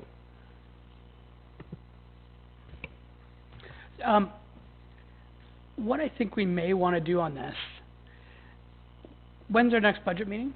Not that I always want to kick things down the line. But when are we going to finalize our budget? Donna, do you want to speak to it? Likely near the end of February. We need to get our OMPS allocation first. So what I'm wondering about, I'll make sure I meet with Jennifer O'Connell to talk federal funding. We've already got a meeting scheduled with Peter Bethenfalvey. Kind of get a sense of grants and our options for 2019, 2020 in terms of dollars, and then take a really good look at this. Also, the world we live in is changing rapidly, right? We've got the province, taking a good look at which municipalities they need and which they don't. The world is changing quickly. We should just get a really good snapshot of what the next couple of years are going to look like before we commit one way or the other on a project like this. And it would be one thing if we were going to build a pool for the dollars we're putting here, but this is to design something to take us 50 years in the future. I don't think we want to do that without understanding if it's going to be a project that will ever be built. So I don't want to spend, $800,000 if we're not going to get anything for it. I agree with you. Don't get me wrong. I think the idea in shovel ready is key. There's so many ifs. If the feds come through, then if the Ford government turns and says, I feel like releasing the purse strings a little bit here, so then they match it. Even if those two were to come true, let's say, I don't know what I'm not even going to say a number because that'll end up being quoted some other day, but it turns out to be X million dollars. So now we're 1/3 of that X million, and it falls out of the sky and they say, do it in 2020. Are we prepared to take on that 1/3 of the big number in additional debenture, given some of the other massive projects we've got going on right now? I think we have to be careful what we wish for, because if it comes true, can we afford it? And again, I'm with you on that. And which is why I think we should there's a couple different things. We should make sure that, again, if we got the funding we would require to get this thing going, do we have the resources right now with everything else that's happening to move forward? Is the design that we're going to design right now the one that we're going to want anyway? Or do we want an additional facility? And then, is there any chance we're going to get money from the province and the feds? I feel pretty comfortable with the feds. The province is an unknown territory coming our way. And again, $800,000 for a design is a ton of money if we're never going to, if there's not an opportunity to use it. So, yeah, and to the mayor's point in regards to where we may end up being, as you know, the provincial government is going to start looking at the regions across the GTA. I would say and it's been said, that they're looking at the duplication of services as one of the things that they're looking at. And you start to look at Uxbridge and you start to say, if Uxbridge doesn't get much bigger, is there going to be a push for Uxbridge to maybe be building a pool with a community like Scugog, where you end up getting a pool that services too? And I just ask you to keep your mind open to it, only because it is a huge number. When you're talking $25 million for a community of this size, that's a big number. When that pool was built in 1972, built on a Centennial grant, and it was $250,000 in the day. And, you know, the discussion keeps coming up about, you know, should it just be a pool, or should it have all these other services and facilities in them? They're expensive to operate, and they will be expensive to operate. So this whole model that's coming down from the province right now, I have a feeling is going to be largely focused on specifically that, about trying to make sure that municipalities don't paint themselves into a corner, trying to look at ways that those costs can be shared, trying to ensure that the taxpayer is not paying for the same service twice. So I think you have to wait and see what the results are of that exercise, and then see where Uxbridge is at the end of it, because it could be different. I'm not saying it will be, but you just don't know. This government has been surprising. In building on your point, Councillor Snooks was saying the operating costs. I totally agree. It's, again, like the library, previous discussion, what's necessary to keep it going. We don't want to keep putting good money after bad to prop up a failing building, recognizing build a new one and substantially bigger, then we're going to have substantially bigger operating costs too. The new technology will help knock some of that down, but with that, the build is just the first step. It's like buying a new car. Great to have the new car, that's the cost that goes with it. So Mayor Dave, the proposal then is, as far as to get some resolution on this? I think we should table it and discuss it further. Okay. With a goal of resolving what we're doing in 2019 before this year's budget exercise wraps up. Right. And because this is coming from a reserve fund, like this is not coming from tax levy, it doesn't necessarily change the conversations that we have. We can make smart decisions on this, and it won't affect our tax levy right now. Okay. Amanda, can you live with this? Yeah, absolutely. Okay, thank you.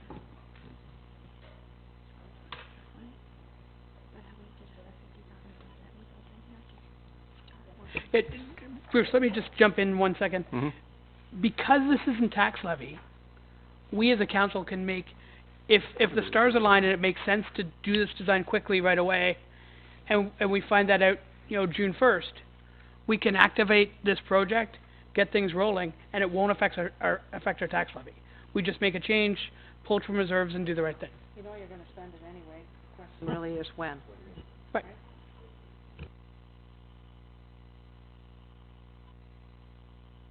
Yeah, so the one note that's is also in your file, it just says there's a $50,000 levy in the capital budget. The idea was to build this levy up over the next few years in order to eventually pay those for the cost of the pool. So do we leave that in? Okay. Yeah. Okay. Yeah, we've been going for a while. Why don't we do that? We'll start again. Everybody's okay with this? Get a motion just to take a break until 1:45, 15 minutes before the hour? Okay. All in favor?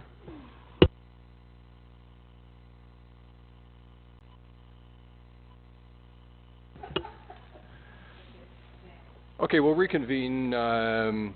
We okay without Deb being there? No, we need Deb. We need Deb. Okay. We'll just tread water for a second. To get you... See, I can do pool things. I'm a pool guy. If you ever see me tread water. I caught the fun.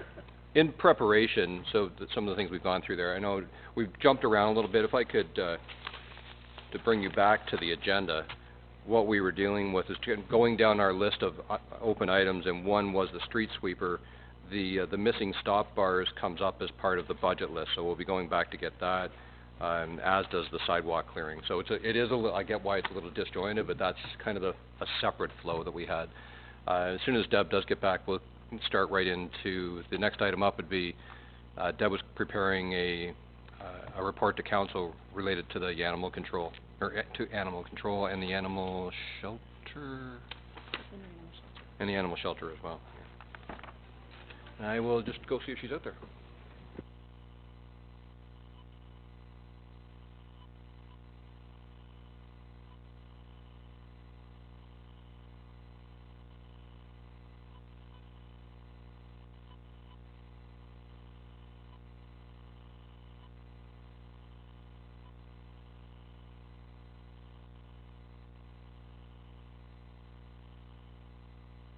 Seems this week there's starting to be a bit of a trend going on, just saying. Okay, next up then, so animal control, the comment here is Deb to prepare a report to council, and then we discuss what's going on from the new animal shelter, the animal shelter project anyway. So just, my intent here was just to open up the discussion on it. I think maybe if you can just help me for a second on what's in the budget right now for it? You don't sort of catch you off guard like that. It's basically the same amount It's basically the same amount and the same plan, which had been approved by the previous council. So a recurring amount that's been going into reserve? Yeah. Okay, okay.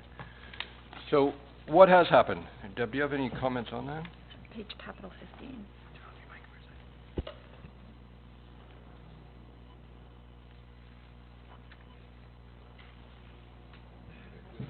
I forgot to tell you that. Okay. Sorry? Did you say? Yeah, so Deb, was there anything, is there any further updates? On the animal shelter, Deb? No, exactly. So no. It went out to tender. There was a contract awarded to a contractor, and at this point we are not moving ahead with it on this particular day. We have some work that we have to do in terms of the contract, so I will have something hopefully in front of council, and I was hoping to have it already, but unfortunately things haven't panned out as I'd hoped. So it hopefully within the next 3 weeks we'll have something in front of you. Did you say it was tendered, it wasn't awarded? Yes, it was. It was awarded. Yes, last year. Yeah. Do you want to go into more detail?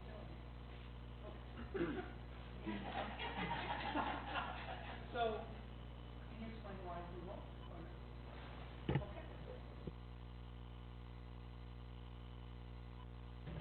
Okay. Leave it to me, We've run into some issues. That's where we're at. So while we work through those issues, unfortunately it's not something that is going to be public information until council gets the information in front of them and gives direction on where we go from here. So from a budget perspective, it's just leave it as is, which is in the capital budget.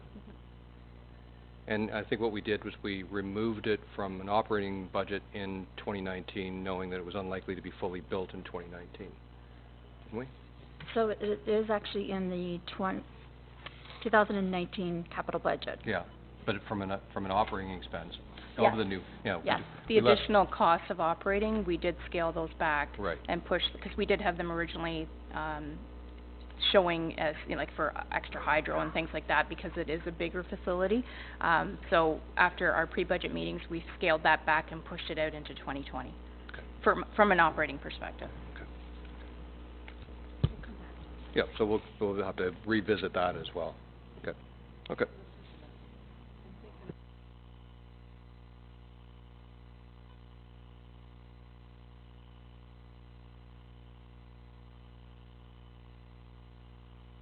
We're trying to focus on the public works issues, get them going again. Not doing that one. So the Goodwood Hall. The Goodwood. gonna skip this one. I think he wants to address the ones in the budget The ones, list. where's the Goodwood Hall?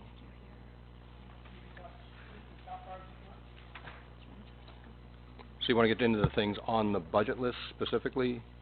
'Cause we still got some on here, like the Goodwood Hall? Or did you wanna do the ones that are more staff? Yeah, I'm just looking at the back of the room and I see people that are sitting here and not working, doing other things. And I'd like to ensure that we're meeting our budget obligations. I wanna make sure we're getting good value for our dollars, and Okay. and there's a lot of dollars sitting in the back of the room. Okay, well, let's deal with the ones, if we go then to the separate list, the budget list, excuse me. We had there's a report submitted, and then Deb, in fairness to you, to get back to where we were on the agenda.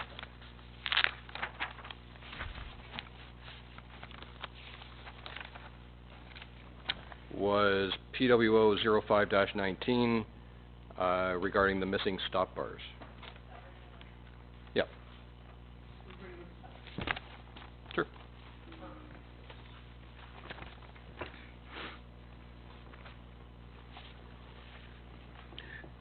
Can I ask a question of Lucas, Mr. Chair?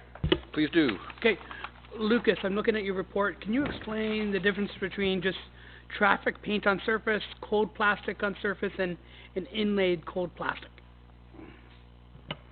Yeah, so traffic paint on the road surface is just your typical traffic paint. Yep. Cold plastic on the surface, it's like an upgraded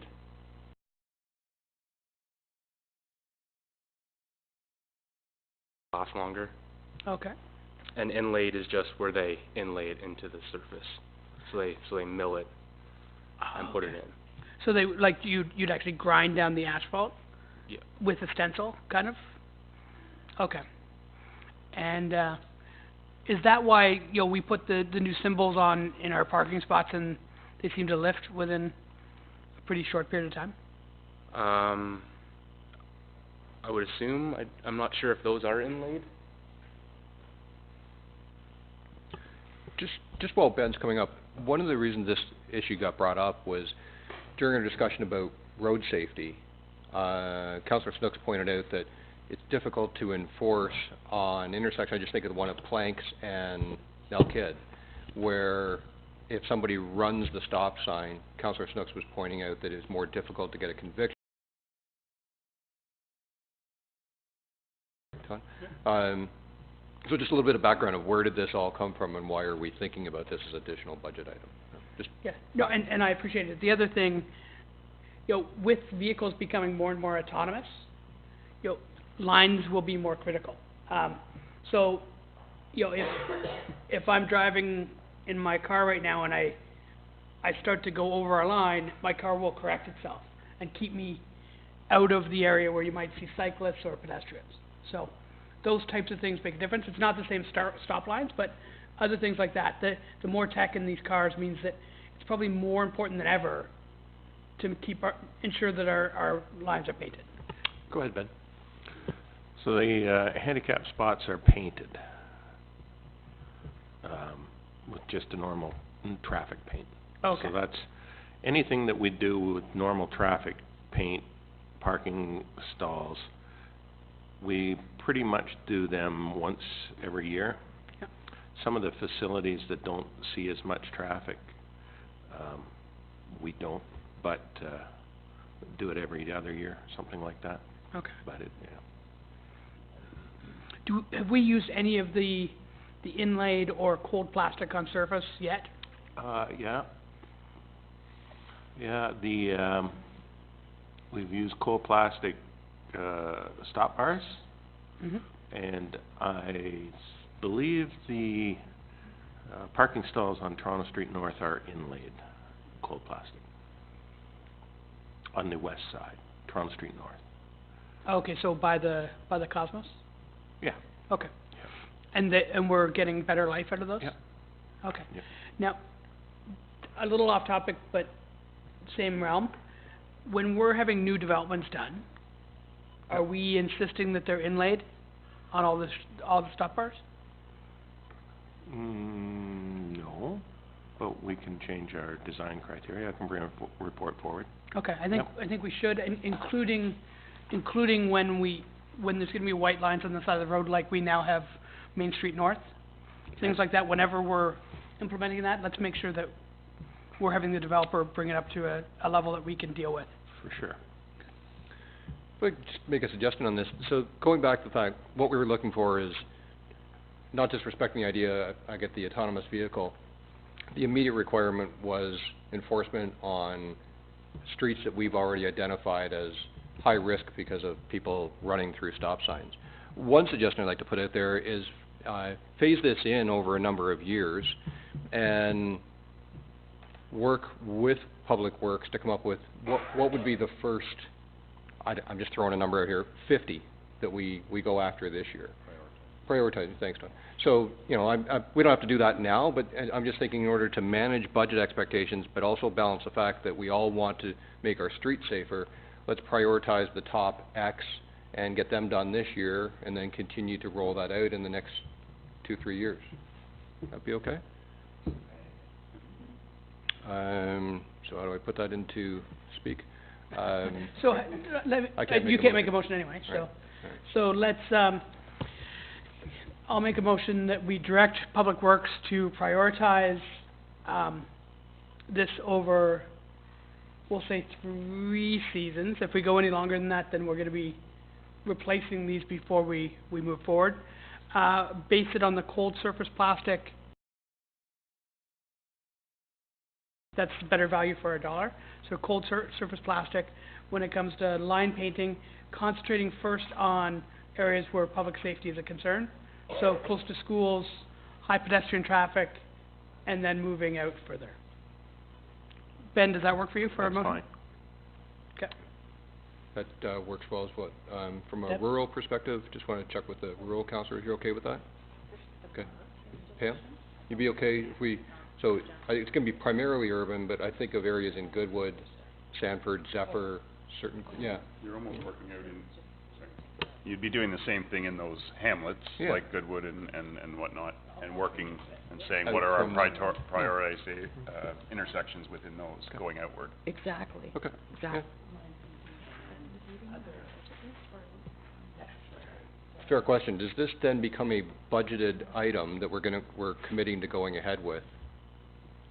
So that, or are we just leaving it on the budget list that we're gonna include in its totality once we've gone through the whole thing? My suggestion, if I can put it out there, would be there are a few things that are more important than road safety, and my suggestion would be we include an amount in the budget to do the first, I keep on avoiding a number here, but to put 50 high priority locations in 2019. Yeah, and know what, I'm thinking about it now, we're gonna ease into this over 3 years, but we're only talking about, like, if we went with the full 7,700 per year, that's gonna already ease into it anyway, over a 3-year term, right? It's the better value for a dollar, it does a third of them this year, a third of them next, and a third the year after, and then we go on a cycle. We then budget the $7,700 per year on additional line painting, and, I think that probably makes the most sense. What do you think, Mr. Chair? Yeah. I'm just looking at Donna and say, so all she wants to know, adding it to the budget, so I think that's the good Yeah. way to go, yeah. No, I don't think so. Go ahead, Councillor Hyde. I think. Through you, Mr. Chair, to you guys, how does this isolate out from when we're doing parking spaces or line painting like bike lanes on roads? I know we tasked you to come up with this specific stop bar thing, but wouldn't you be doing them kind of all at the same time in an area that's needs it? Maybe you can speak to that a little bit more. I'm not understanding why we would isolate this cost over what other line painting you're doing, or parking lot, or parking line painting, you know what I mean? When you have your bike lanes, like in Glen Acres, you've got that white line. So you're gonna add a stop bar at every intersection. Wouldn't you be doing it all kind of at once? Yeah, it would be all one tender, it would be all done by one contractor, for sure. So this is over and above anything else? Because you're already doing some stop bar line painting, correct? Yeah, and on an ongoing basis. Right. So how does this report differ than what you're already doing now? I'm not clear on Because that. the money in my budget will replace what I have,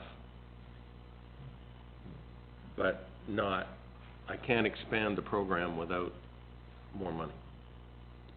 And this is a program expansion. So, in addition to what you're doing now? Yes. Councillor Snooks?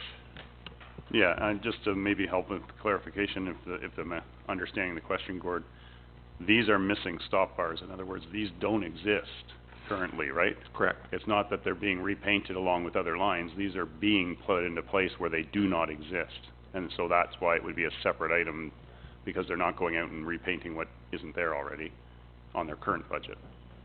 But my point was if they were, for instance, we're talking year 2, and you needed to go back and repaint them, you'd probably be doing them simultaneously with the bike lanes or the parking spots or whatever you're painting on that particular section of road, right? Yes. So there hopefully would be some savings. In other words, you're not just going out to do stop bars, you're doing other stuff at the same time. Our tender currently is all the center line on all the roads, stop bars and parking, and the parking stalls that need to be done. It's all one tender. Right, thanks. There it is. Yeah, just in the same realm. You know, things, if we were going to do lines on Center Street, the way we have them for Main Street North, do we have an estimate on what that might cost us? That's not on the budget list, I don't think, yet. Yeah, it's the first I've heard of it, the request. Okay. No, I'm just curious, like, but do we have an idea of what that would cost us? I'll have to get back to you on that. Okay, just curious, we might wanna add it later, or this could be a 2020 discussion. If it's just, like paint? Yeah. With a paint truck, it's fairly cheap. Okay. So, All right, we'll talk offline. Provided we have the room, right? Okay, thanks. So for purposes of the budgeting, then what we'd be looking for is a motion to add $7,700 a year in the 2018 and the 2019 and 2020 budgets for cold plastic stop bars installed, beginning with priority locations.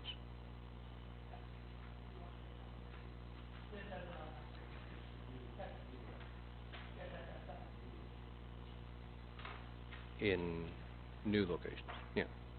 Where they're currently missing. Yeah, where they're currently missing. So I need somebody to make that motion, please. Councillor Snooks would be appropriate. Okay.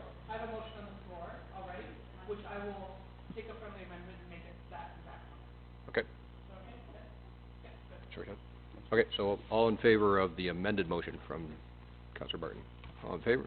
Carried.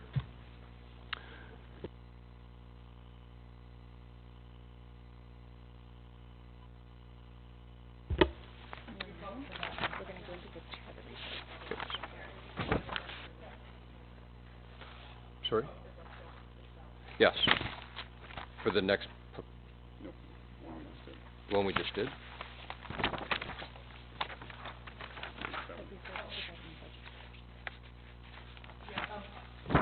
I'll move the recommendation of the report, which we just did anyway. Okay. I'll receive the report. Okay. All in favor? Carried. Thank you.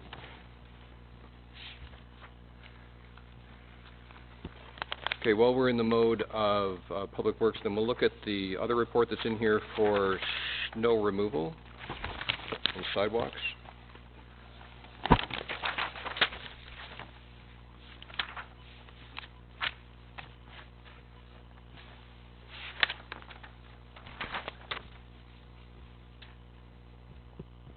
So we've had some other discussions around this as well, as we promised that we would do. Ben, do you want to go through your report and then we can talk about what happened in the subsequent meetings? Or maybe I can just save you some time. For those that, you've got the report in front of you, based on the actual report itself, and then the associated recommendation, any questions or comments on that report?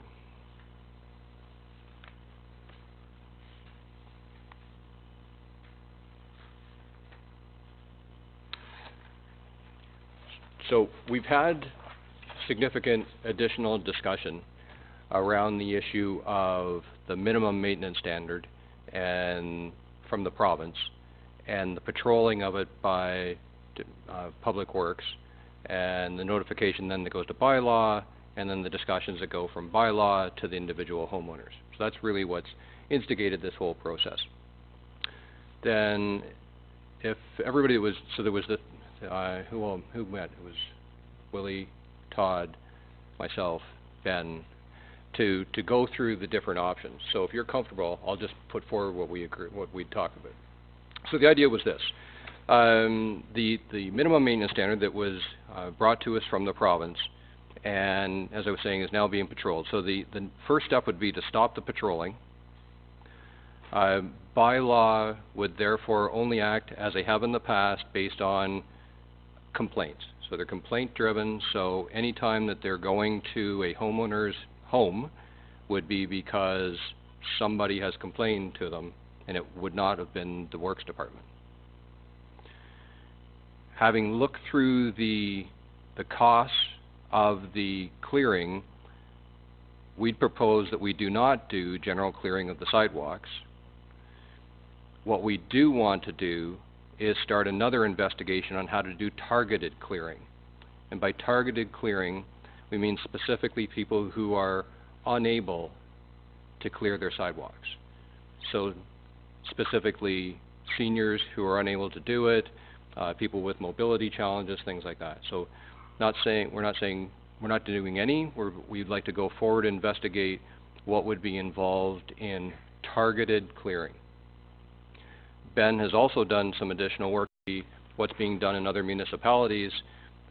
I've heard from residents about in Whitby where people who need this service register for it, and then the municipality has stepped up and gone to their homes to clear their sidewalks and perhaps the windrows, not sure on the windrows.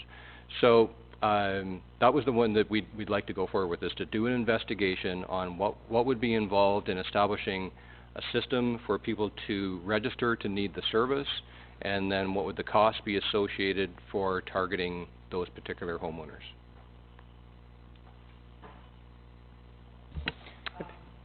If I could just make a comment before you go, Mayor Dave.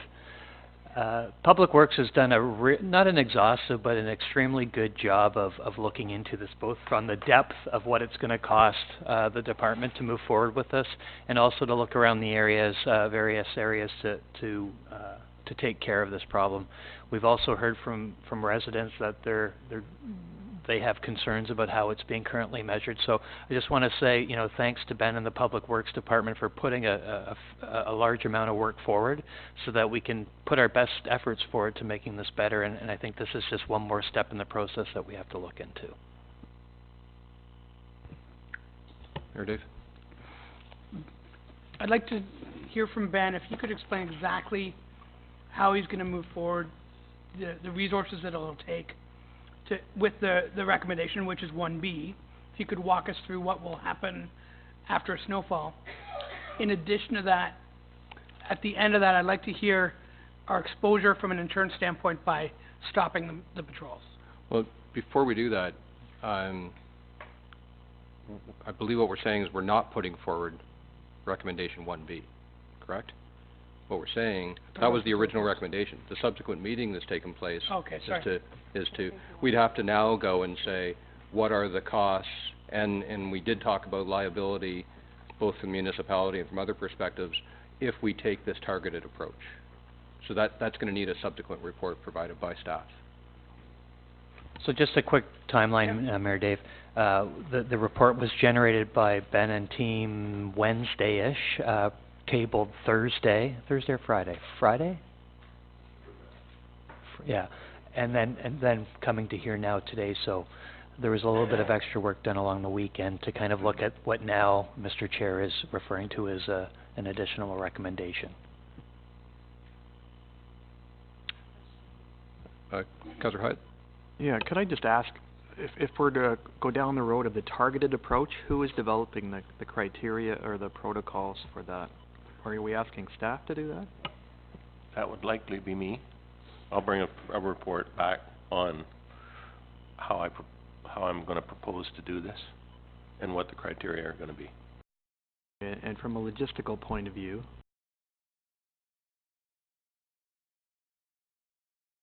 let's just say they would qualify under this protocol, how do you then determine how you're gonna tackle it? In other words, if you got one on one street and then two on another, and how are we gonna deal with that, I guess? Are you gonna be driving down the road and then pull into this guy's house and do his sidewalk and then drive away? Is that the intent here, or what? That's, to me, what targeting clearing is. You hit the ones that can't do it themselves and meet the criteria that council has approved. So they self-identify, they have to register for this. The resident that I spoke with has clear evidence that that's a process that's in place in Whitby. So the individuals who want it register. That's another infrastructure we'd have to establish. How do they do that? Either call in or phone. I don't want to solve it, but some type of, and then it does become exactly what you're saying. There would be a pattern laid out to be the most efficient way to get to those particular properties. Councillor Beach, you had a question? Yes, Ben,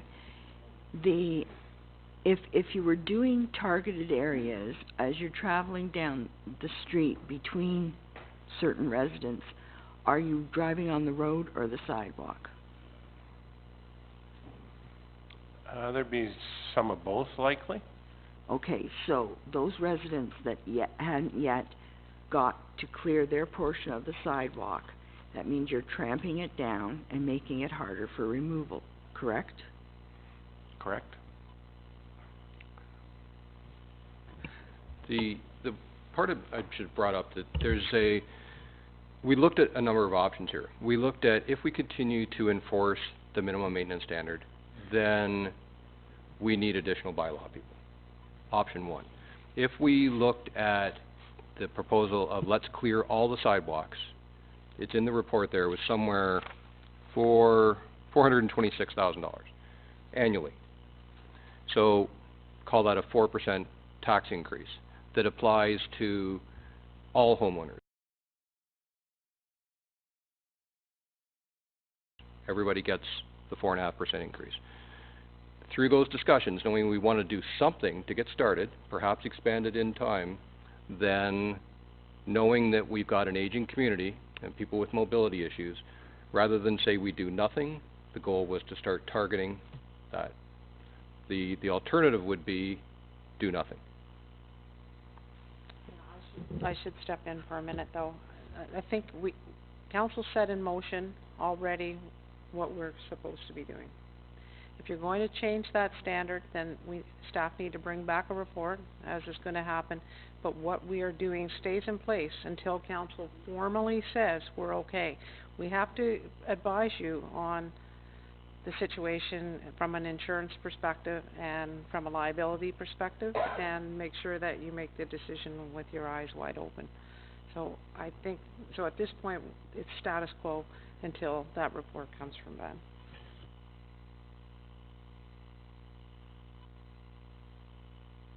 Yeah, and I guess I'll comment more when we get that full report back.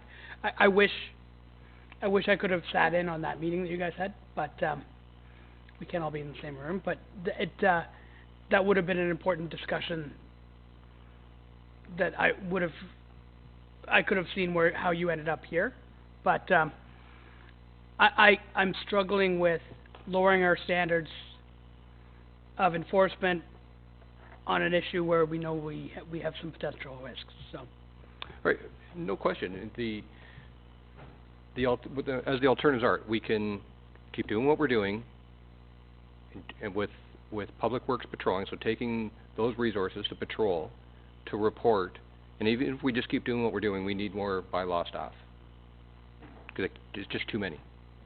The alternative is the other one, is we step up the efforts and do a job of doing our best to clear all the sidewalks, knowing that, without the whole meeting again to say, you'll never get them perfectly clear. But to be able to, we start doing that, and then the associated tax levy that goes with that. So we're just trying to do something rather than the opposite. And I think another way that we could look at it is adding incremental officers to police and mandate is essentially negative funds that we're putting forward for consumers versus where we're trying to go with trying to provide services to our citizens for, you know, what they're paying for. And from a dollars and cents standpoint, I completely agree with that philosophy. I just wonder if we've gone far enough in terms of cutting back on our liability. I think we may have gone by erasing the enforcement side and not doing all the sidewalks. I think we've put ourselves at risk. Point, and Andre, tell me if I got the numbers right, but it's going to be fairly close, just to give people a perspective on what that number is.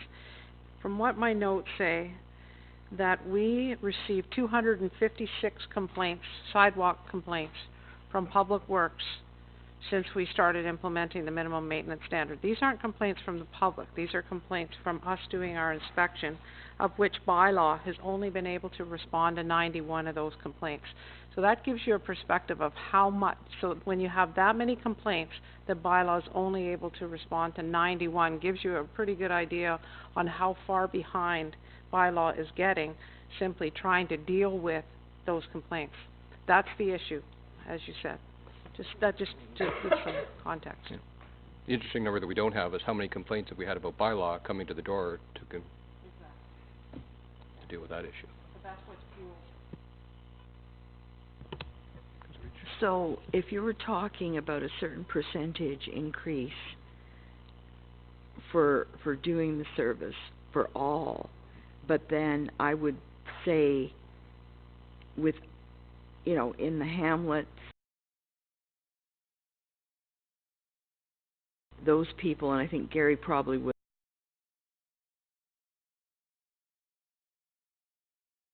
they're like big kickback, because it's for the town people or the hamlet people that have sidewalks, and there's some hamlets that have very few sidewalks. So that could be a problem of backlash in Ward 1 and 2. Well, and everybody who does not have a sidewalk in town.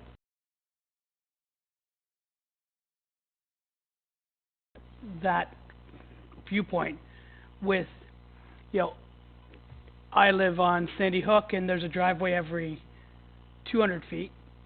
Someone on Adams Court where there's a driveway every 30 feet. There's more road that is cleared by the municipality on my street than others. On Pam's, yours is even more extreme. So I think it's never, it's two different things, right? So from a roads perspective, we're maintaining more kilometers per road per resident in the rural areas, where in town, we might be plowing sidewalks. It might turn into a wash at best for the rural residents. It's certainly more expensive to deal with the rural resident. And to your point, though, yes, the rural people would be concerned, but with the way it's set up right now, the rural people probably wouldn't be very excited about us having to hire more bylaw officers to deal with sidewalks either, right? So it's sort of the flip of both, yeah. And again, just one last.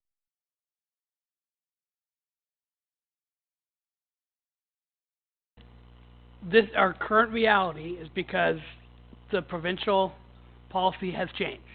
Our bylaws are the same, it's just how we deal with almost downloading for the province in terms of a legal perspective.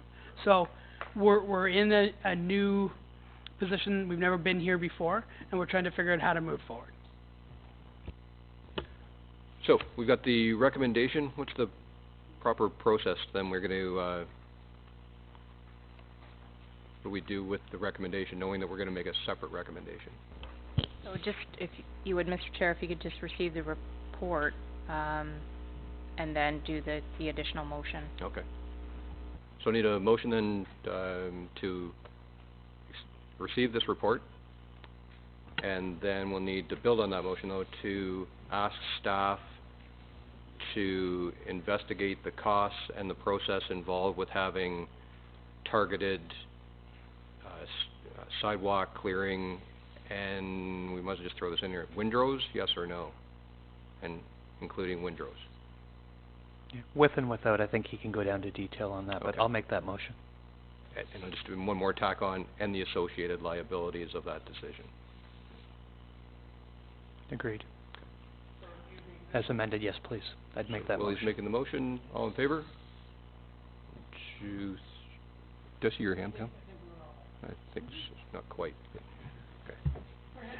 Okay. I just saw, okay. Okay, I just saw 4, making sure.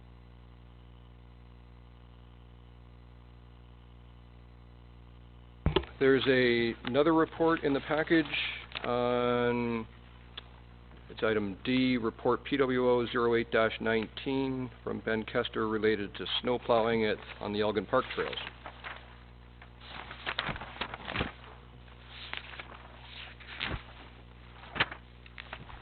Wherever it is.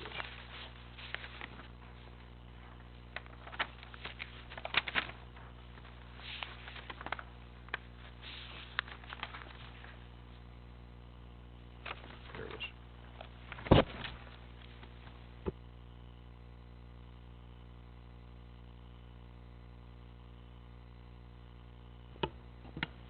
Councillor Pons? So I believe this was an ask, Mayor Dave, it might have been you that brought it up, that we look into this as we look at Elgin Park. Many people are using it to walk during the winter time. Ben and team has gone in and provided estimates based upon two different ways to do it, and I think mainly based on depth. Is that correct, Ben? Like basically width of the plowing in certain areas? And with More, it has more to do with width. So do I go around the route once and get 4 feet wide, or do I go around it twice and get 7 or 8 feet wide?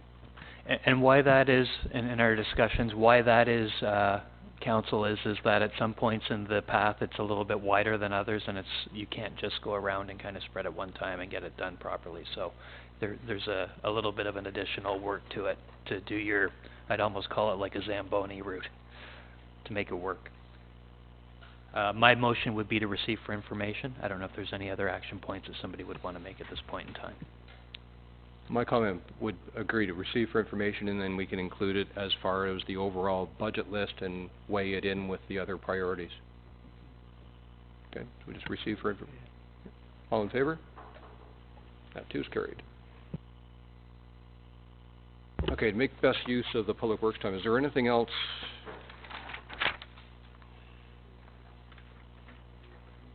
Oh, this one's. So Ben should probably turn that So Ben can talk to him. Ben, are you okay speaking to the other items when we get to back to the budget list? To speak to, so there's active transport plan, weed spraying, preserve dam. Those are the other ones that are still, so you're okay? Back to work.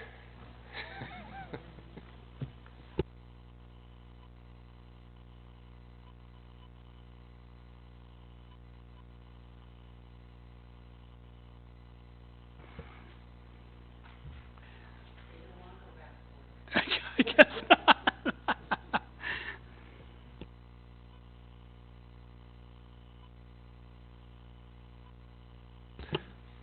So to get I realize we're moving around quite a bit, so we're back on to the second page. They do, yeah, you don't, okay. No, I'm sorry, it's other items that I've got to keep track of. Next item up then was Ben providing an update. We'd had some discussion around the Goodwood Hall addition. What we're going to do as far as that goes with this year's budget. Oh.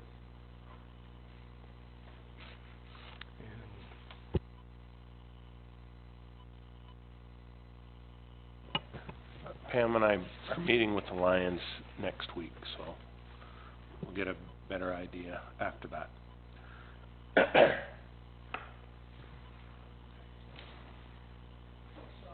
On whether, sorry, just to finish that thought, on whether or not it's... I just need a better idea of what might be acceptable to them. Oh, okay. Okay.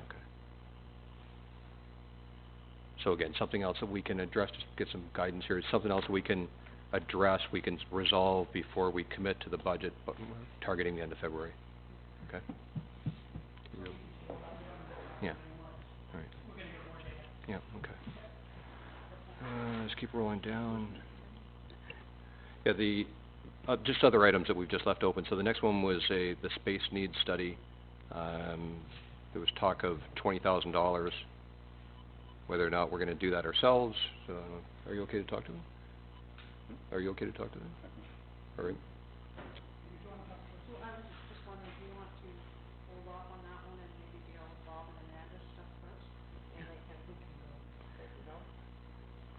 Sure.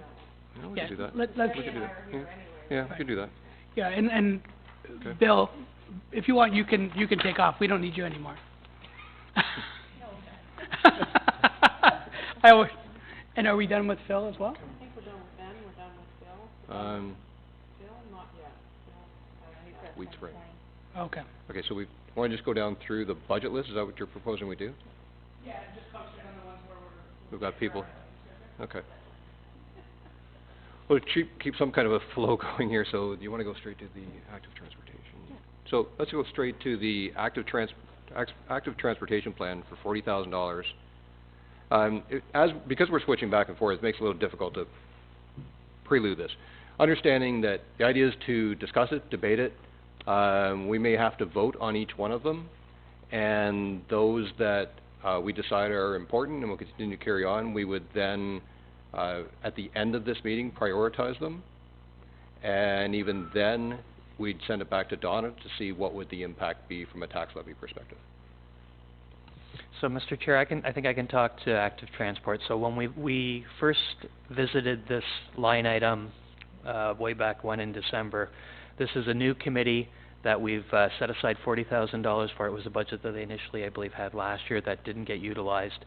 They're professionals in the field. The thought was when we engaged them this year that we would look at having them, start with a project that would get us down the road with active transport, because it's now Public Works and active transport, with the thought being that we would have them engaged at the engineering levels to get things done. And that's why we chose to keep the number at 40K at this point in time. I think that, as you know, we just completed our committee process on selections. We have not had a meeting yet with them. So my recommendation at this time, as you just mentioned, would be to keep the number whole until we have a discussion on where we're going at that point, and then we can debate that a little more. We are having an upcoming meeting shortly. I think as we kind of engage them and give them their walking papers on what we want them to do, we can see if we can kind of pressure test this number to see if this number makes sense or whether we can bring it down. I certainly don't see it coming up by any stretch, but I think we can look at the number to see if it makes sense on what we're tasking them to do. Sorry, Willie, I think if my memory serves me correctly, I think we only levied 10,000 last year. So we'd only have 10,000 to put towards the project?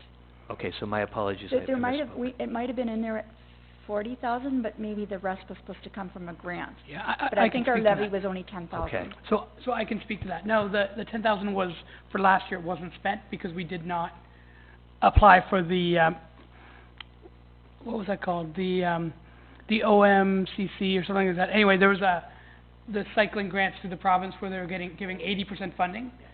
OMACC or something like that. But anyway, that we as a council didn't apply for that, and then it was erased because it was part of cap and trade. Then it was the last council's decision to put in 40 for a cycling plan on the budget list. And I don't disagree with Willie. Let's leave it at the 40 until we know what that number needs to be. There's no point in us saying, let's make it 25 when they haven't discussed it yet. Is it, I appreciate you're going to go and do some more diligence on it. It's not consulting fees for... It was. So what it was, so in order to receive the grants from the provincial government, you needed to do a cycling plan. The cycling plan costs between 32,000 and 40, but it was 80% funded by the province. So it was going to be 7,800 to 10,000 to get a $40,000 plan, which then would give you an 80% discount on any cycling projects that were approved through that plan by the province. So it was a way to get incredible discounts on infrastructure.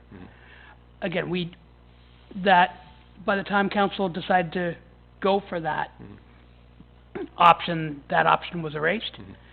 That's why there's a 40,000, because that's what a plan, the high end of that plan.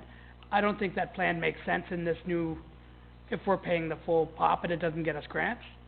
But I think your team should go in with their eyes wide open and then give us a recommendation on how to move forward with infrastructure so we know where we're going. And to your point, Councillor Garrett, this isn't essentially consulting fees that we're putting into this. These people could border on being consultants on our behalf. It's just to the next level where we're actually implementing that it would happen. So these are, they have expertise in the field that could enable us as Ben and his team looks at how we move forward to help, guide what active transport looks down Toronto Street into the culvert area and throughout our communities to get them around to schools and so on and so forth. Maybe, and I'm fine with that. Maybe I better understand it when I see how there's a number of trails-related initiatives. I think it seems to me they're a bunch that could be rolled into one, which results in a pretty big number. So to be able to say that it's trails and cycling related, I think we need to start bundling some of these together to say, okay, we're going to put this towards trails and cycling, this towards a pool, this towards, start pulling these together to recognize really what they are. So anyway, we'll see where you're going. It just sounds like there's some direct relationship between them, in my opinion. There certainly is a lot of overlap across several committees that way that do touch that, for sure. I agree with you. So what we're saying is that we're not adding it to the budget. You're just giving us an update on this, and it would be part of the overall process to then prioritize the additional considerations list. Correct. This is still part of the additional. I think we had it in there as a number, but it is part of the considerations of what we're looking to do in 2019. I think that they are a strong group. And, they kind of got off the ground last year, but they never got anywhere because we didn't have the pieces come into fruition that we were hoping to get. But when did they form? They're really new. When did they form? This would have been July or something. Yeah, they're really new. They are very new. And as Willie said, we've got people that are leaders in that field. So, we've got at least one engineer, we've got people that work in that space for their day job. It's a great committee, and that's why I'm suggesting leave some dollars there until they tell us what that dollar should be. It could be 0 or it could be 40, but let's decide what they can do with those dollars. They have a better sense of what the grant opportunities are like than we do. So okay, let's just add it to the list, and yeah. We'll see if it, as it goes through the priority, exactly. If council agrees, then, so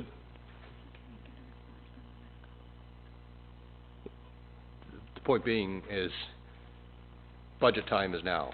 So we would need that recommendation. Do you need that money? How much do you need? What are you going to do with it before the end of February? Yeah, but they haven't had a meeting yet. So, budget time is now, but we're not going to finalize this list yet. We're going to do it by the end of February, though. Yeah, no, but we're... So I can give you a different sort of a lens to look at it. Sorry, Mayor Dave, for cutting you off there.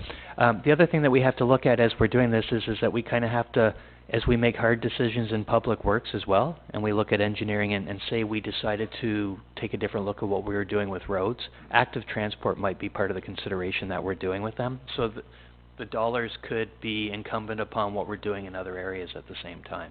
It could just be involved with the Toronto area, Toronto Street area, and trying to move people through that area. Right now, we haven't really tasked them with anything to really make it work. I don't think for the 40K, as Dave said, it could be 10 to 40, but I think they could give us a better idea. We just have to tell them what we're looking to do, and I think that we have to provide them with a project. They are kind of a project-specific group that would help us with that.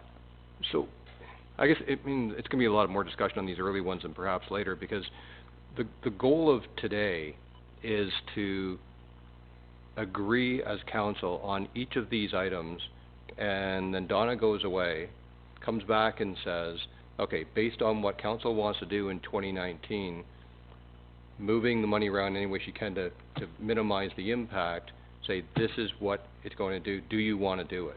So there's really no, we're at a runway. we're gonna have to start making decisions, yes or no. So, right now, it sounds like we're saying yes to this, but after we've finished today, we'll go through them all and revisit the ones that survived and prioritize them.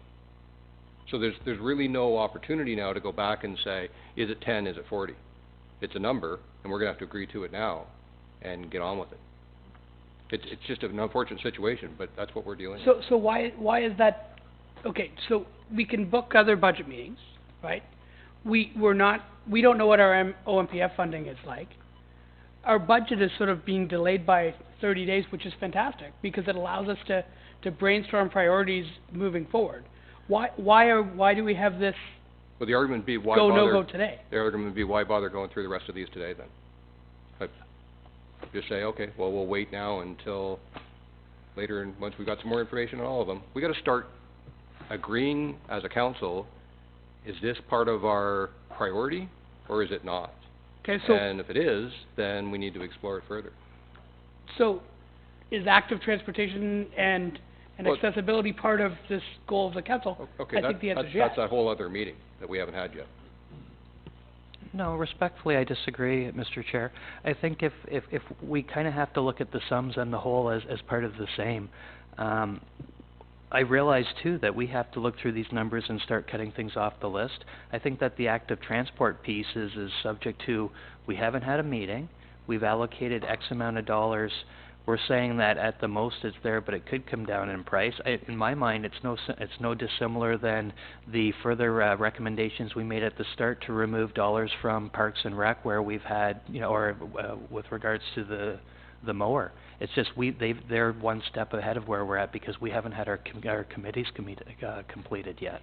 I think that it's a small piece, and we'll know that number within a week, or we'll know where they're at within a week.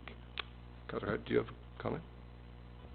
I don't disagree with what's been said. All I'm saying is if you're going to earmark a substantial amount of money, you should have a project in mind or several projects to earmark that to. By having it out there, to me, doesn't solve anything. And in fact, what it does, it now opens the door to every other committee coming in and saying, well, I want you to benchmark me $40,000 because of projects that I could come up with. So you'll have trails, you'll have another $20,000, $30,000, $40,000 earmarked for us without a specific plan in place. To me, and unless I'm reading this wrong, it's to deal with an active transportation plan. It's not about active transportation implementation. To me, that's a different discussion. And if we're going to have one about implementation, I think, there are probably short-term projects that we could identify, whether it's bike racks or line painting or whatever. But at this point, we don't have that, and maybe by March or whatever we get into the final round here, we will have. So I'll leave that up to Councillor Pop to decide how he wants to attack that. But I think if he can come back with a short list of projects that said, based on our discussions, our first meeting or whatever, these are the kinds of things. So we need approximately 40,000, just to throw that number out there. To me, that's a lot more purpose-generated rather than earmarking something for something that we don't really know about.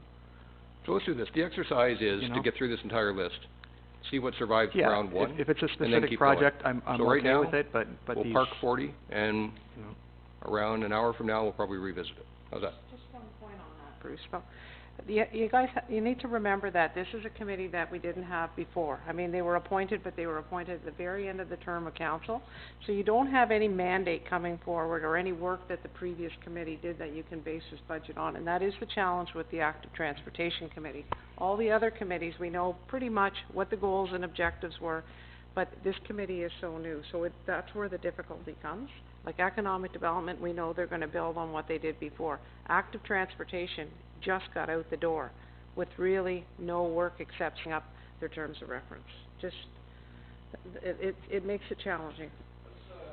I suggest let's just to build on that, is this hold to that. deal with the plan or the actual work that they want to do? I'm not clear on what that is. When we put that money in, it was intended to do the plan, and it was to get ourselves ready in the event that any funding might become available. We figure that, I think the thought at the time was that the provincial government, although they cut it, that it may end up resurrecting itself in some other form at some point in time, and that having the plan is going to be the document in order to get funding in the future. That's really what the intent was. So this is for planning, For not, a plan, not for implementation. yeah. there's another approach. So I think there's three approaches we can take here. One is, fair enough, we'll each talk to each other on the items. We'll see how many survive the first round, then we go back through it again. Second item would be, well, I guess the second stage would be go through it another time. I'm going to have a really bold one and say, we're facing an OMPF cut. We're facing huge challenges to maintain the services that we have. I could save us all a whole bunch of time and say, don't go through this list. Don't do anything.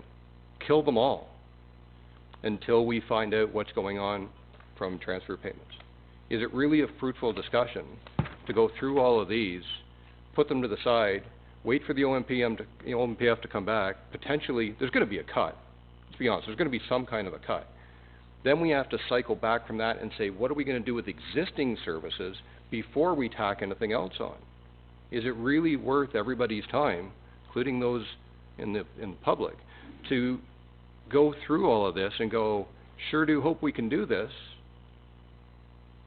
And I don't mind. I really don't mind. If we want to go through, and I mean, discussion is great, and go through and say, okay, these are the ones that we as council have agreed are important. And we'll put that onto the A list. And then recognize that every one of them may stop cold in their tracks. It's just, I hate being the bearer of bad news, but we're up against a wall here. And I don't want to waste people's time. Yeah. I think you need to wait for the OMPF almost in a way, because if you recall, when we've done budget in the past, we had the OMPF number. And this is the problem, we don't have it. And you're having a discussion on the merits of all of these things that may end up not being even achievable if we get cut from OMPF. And I know everybody wants to get the budget rolled out quickly.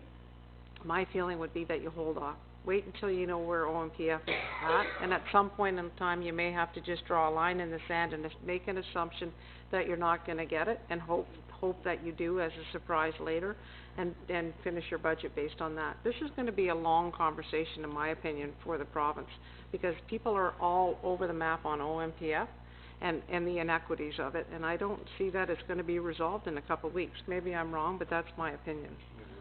We're meeting with, it's February 1st or 4th, whatever, so we can get some, he won't make an announcement, but Todd, just oh, sure. Go ahead, Todd.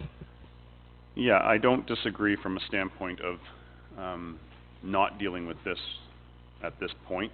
I think the information from the province is important to go forward.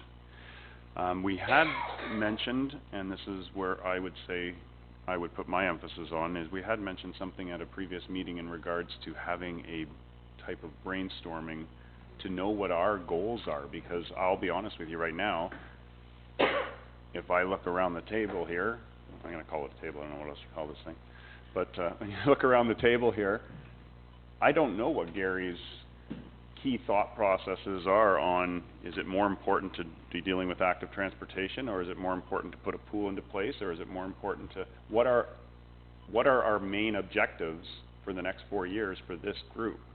And unfortunately, the laws are in place where we can't sit down and talk about that unless it's in a formal setting. So we need to make something happen between now and dealing with this, so that we can look at this and go, okay, well, we already know our main focus going forward is going to be active transportation in this town, and putting a facility in place at the Fields of Uxbridge. Those are our two top priorities, say. So now we look at this list and go, what works for that? But I don't know where everybody's minds are on those items. So that was an item, a strategic planning process, for lack of a better term, was, it was directed that we try to look at setting that up, with the idea being that we would try and do it prior to today. To say that the schedules have been challenging, doesn't even begin to describe it. Impossible is more like it. What I was going to look for, and actually Ingrid and I talked about this, and whether or not you want to try and set a date today that is convenient and acceptable to all of you, because I have had zero luck in trying to get a date that works. I have to treat this as a public meeting. I have to give notice. I have to prepare an agenda the same as I would for any other meeting, and it is open to the public. So that's been my challenge. But definitely this group and council did give direction to try and get something set up. So if you want to discuss something either now or later as to when schedules will be available, then I can get something set up. Gord? Just on that point, Deb, we had that, February the 4th meeting moved to an evening. Would that be an appropriate time for everybody to, would this be like an education session? Is that what we're talking about here? No, it's not an education session, it's actually, it would be a meeting. Would be an agenda item? Yep, so it would be I a don't know if council. everybody's open to that idea of having it on the 4th. It'll be a night meeting, there will be public here, I would hope. And maybe we could do what you're suggesting, is have a, well, if we're already meeting that night. Do we? We would be better to stick with the day, in that, I'm just because you're putting it gonna out be there. setting aside probably 2 or 3 hours, I'm guessing, in determining and discussing and prioritizing. This would not be something that we could tack on to that night. Okay, that's fine. Which was the last term of council. That took about 3 hours to go through that exercise. That's the commitment you need. And you wanna have time to make sure that you can really talk about what it is you wanna do. Is the 4th okay during the day? I can maybe do it in the afternoon?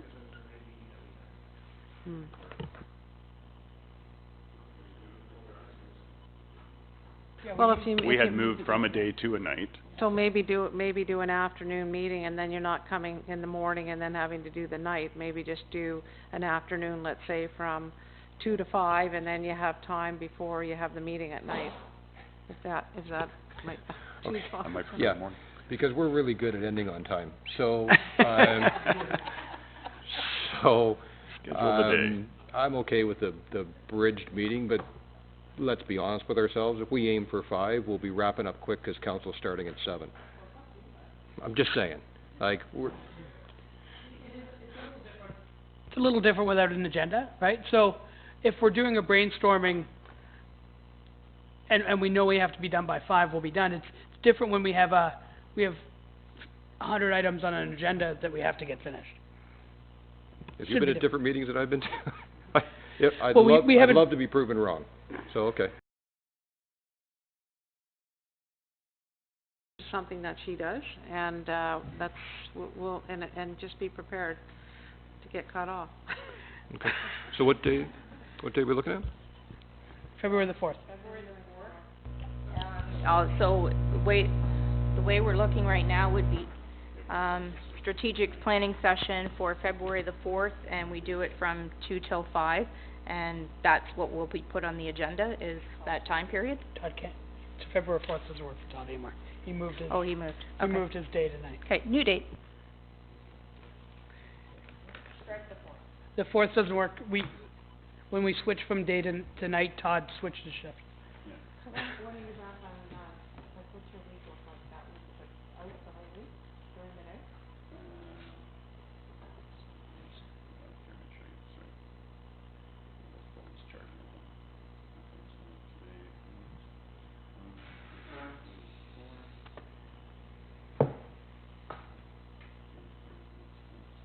Can I ask, Mr. Chair, is the idea to scope this discussion down to particular topics, or it's just gonna be a free-for-all? I mean, we need to have some... Well, the idea is to establish, have some dialogue, understand if we had to put it into 3 or 4 buckets, what are the priorities? And I would suggest you can then take one of those buckets and break them down into a couple smaller ones each, and the goal would be for all of us to be on the same page walking out saying, we as a group have agreed that X and Y and perhaps Z are our 3 priorities, and then everything that comes up that's outside of that, someone else comes up with I got a great idea, why don't we do this? You go, doesn't fit with what we agreed at this planning meeting. Like, if the goal is to have anything on that list implemented this year or next, No, in our to term. me, that would take priority over something that might be a 5-year plus horizon, right? So the goals of what we're trying to achieve in this term of council.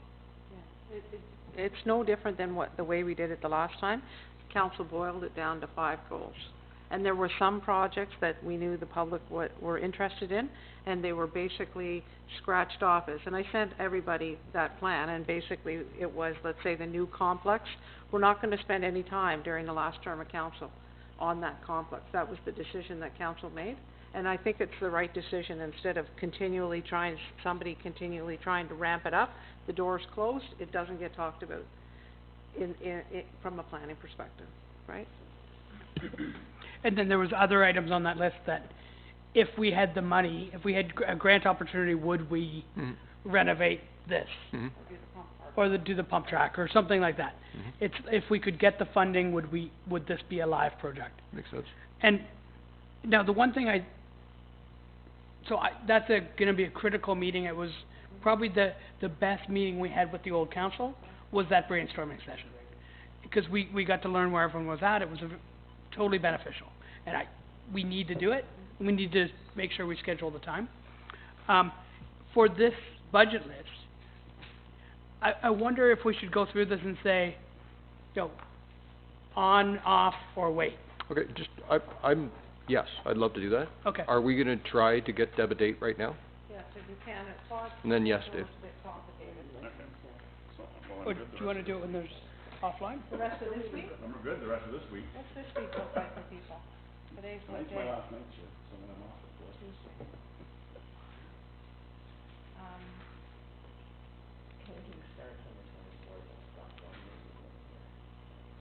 But it's only my office, right? It won't spread into the rest of the building. How is, Thursday afternoon for people, or Friday afternoon?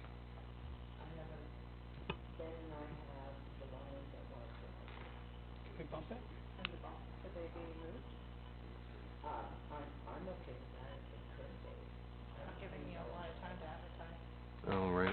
Okay, so what about Friday afternoon, is that the same? How much time do you need, Friday, Deb? I've got Lakes and Conservation. Sorry, Deb, what's the requirement for notification to the public? Generally, I try to give as much time as possible, like about a week, unless it's an emergency meeting. So then- it needs to go in the paper, basically. Oh. So the next publication would be I can get it in. Thursday? I could get it in this week Could you? for next, Okay. or I could get it in Thursday for, oh, you're not available Friday. Sorry. All right, what about, so the week of the 4th? Are we skipping the week of the 28th? You're on days on the 4th, week of the 4th? 31st and 1st are fine. 31st, we have that, session. 31st, you're in Goodwood. Yep. From 11:30 till 4:30. I'm out Friday, just, again, Lake Simcoe Conservation, then we've got a meeting with. Sorry, the week of the 4th? It's crazy. Okay, the 30th, you said, Todd? Donna's trying to set up DC's I can't do the meeting. 30th. Oh, you can. No, 30, well, I can come. Oh, the 30th? Oh, the 30th, just, no, I know, I've got region. Welcome to hell. How about the I can't vote for it all. Alright, I'm booked all day with Lake Simcoe. Sorry. okay, the week of the 4th? Is that what it's on? The best one, if I was to do one, it would be morning of the 6th. How about morning of the 6th, February 6th? Any day? I've got works committee. Okay. Oh, Wednesdays never work. Stay away from Wednesday. Yep. Alright, what about, I could do Thursday morning, but I can do Tuesday morning, I think. Tuesday the 7th? We can probably, if that's the only thing, we can probably bump it, or you guys could maybe skip it, but can we what about the Tuesday the 5th? Morning, no, I'm day shift. your day shift, okay, sorry. I could You're a do- pain.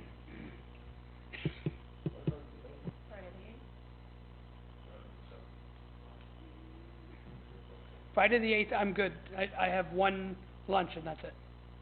Todd, Friday the 8th. Really? Gary? Which day? Oh my God, Bruce? Friday the 8th. Why didn't we just start there? So now what time? What time? I'm open. 8:30, eh, Dave? I think it's 6 a.m. I'm a morning. Okay. 6 a.m. works. 6 a.m. works.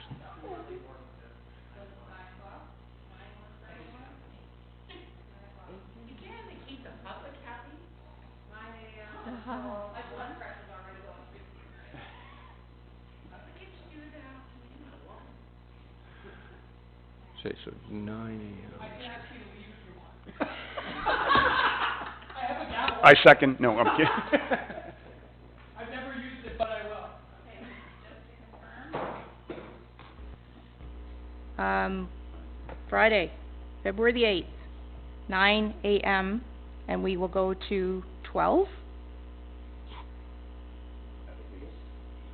Why don't you book it till one? Why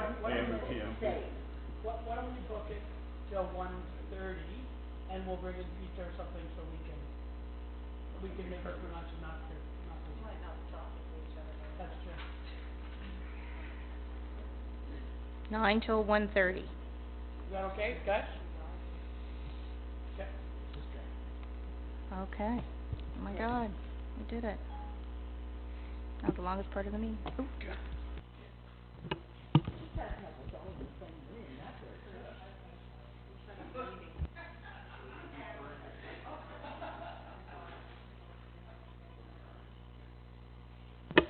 Yeah. Yeah. We're doing this now. Are we gonna go through this budget list and say yes, no, wait? Yes, no, and maybe. Yes, no, maybe, okay. Well, but then maybe I think it goes on the yes list for now, doesn't it? Okay, how about we say Yes, leave on no. the list or remove from the list? Yeah. Because if there's no funding, it might not be yes. That's a good idea, either leave on the list or... Well, they're all maybe, right? We understand these are all maybe. It's, maybe's as good as it gets right now. That's fair. Yeah.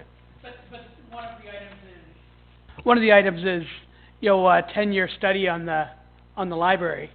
Yeah, it's a maybe, but in order to be financially, like, we need to find room for something like that so we know where we're going. Okay. So we've done active transportation. That's in. Weed spraying. Again, the problem with cutting things like that is it's never gonna get any cheaper if we let them make the species continue to thrive. And they're going crazy. Now, is that weed spraying, does that involve, what does it involve? Or is that like dog strangling vine on the trails, or? Yeah, Ben, do you wanna come up and tell us about weed spraying? From my perspective, it's larger, not in the trail system. It's roadside. It's roadside. So we've been getting a lot of complaints from people, and there's not enough money in my budget to do anything more than what we're doing, which is a little bit of poison ivy and a little bit of giant hogweed now and again. This is not spraying for the sake of spraying, like this is very No, selective, it's targeted right? spraying. Yes.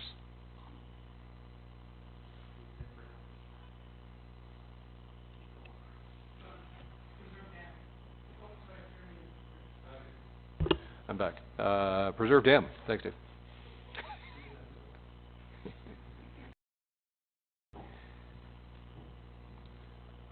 Okay. I don't know much about it, but if it's, Yeah, if can we it's just pending recap failure, how this, can we Ben? not? How necessary is it? Is that the one behind Walmart? So what we'll do is we'll inspect it 2 or 3 times this year to make sure it's not getting any worse than it is. And then we can put that off until next year if you want. Go on. Did snow removal, $50,000 towards downtown revitalization consulting, looking at Laura Brock. Yep, sorry? In terms of the preserve dam, so if you're pushing, are you pushing it out to the 2020 list Or we go to 2020 budget. or to budget? 2020 budget note. Okay, you should do a motion to that. For the 20, You're supposed to pick one or the other. Well, no, so. I love the so- answer. No, but this list for 2020, Goes down there. Does and it? I can't use the W word, Right. 2020, although you used it on the air.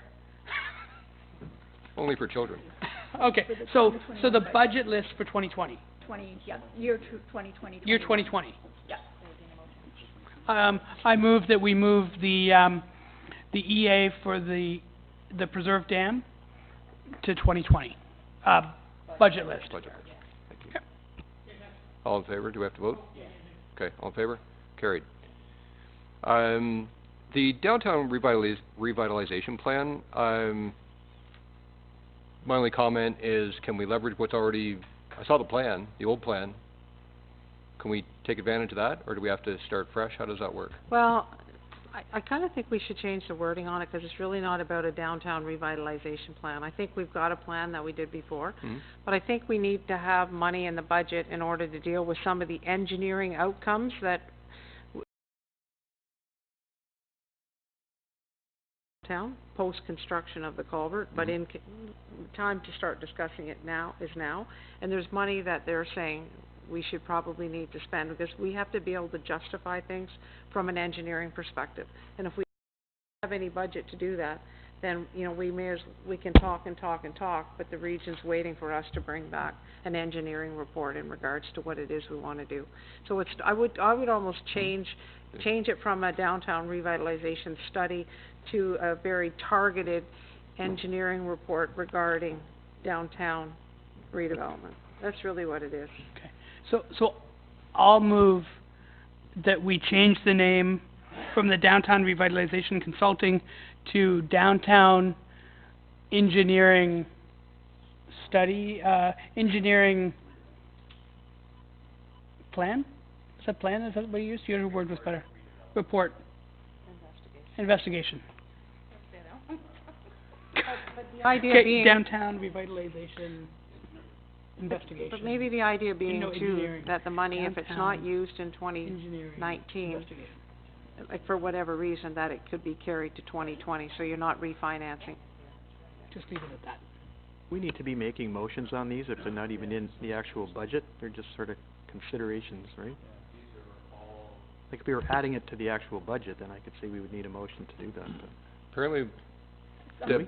Deb can help me out. Apparently we need a motion if we're, Changing if we move it. If it stays there, we don't have to do anything. This is just changing the name of it.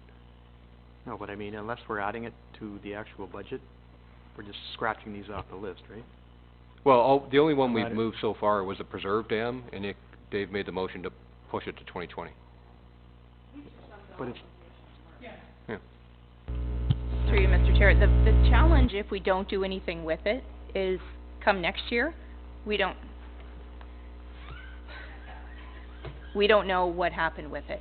So we recognize that it's been taken off the list, but we don't know why or what happened to it. So without some tracking, then, i.e. motions, if it's being referred to another list, if it's being referred to another year, whatever the case may be.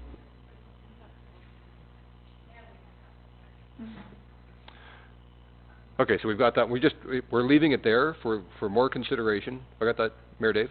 So we're leaving it here for now, for more discussion. We've just renamed it. Good enough. Fields of Uxbridge Metal Bridge, design and installation, $100,000. So, pardon me? So that's the bridge being repurposed from culvert-related activity. When would that bridge be available, best guess? I think we're gonna need that bridge to go to the Fields of Uxbridge probably until 2020, right?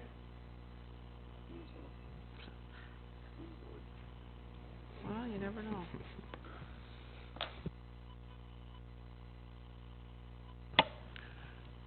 It probably won't be available until later this year at best.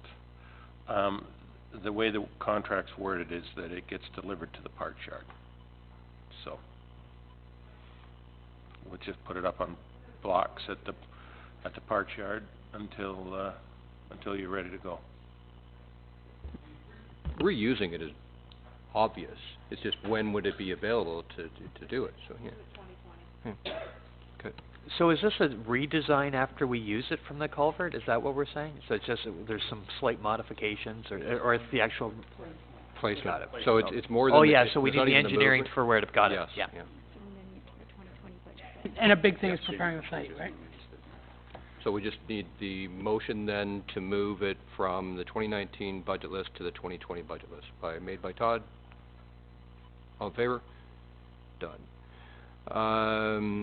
Seniors age friendly, I can speak to that one. The idea now is that there'll be a deputation coming before council shortly, outlining what the age friendly Age Friendly has gone through what active transportation is now going into. So we've gone through who are we, what are we trying to do.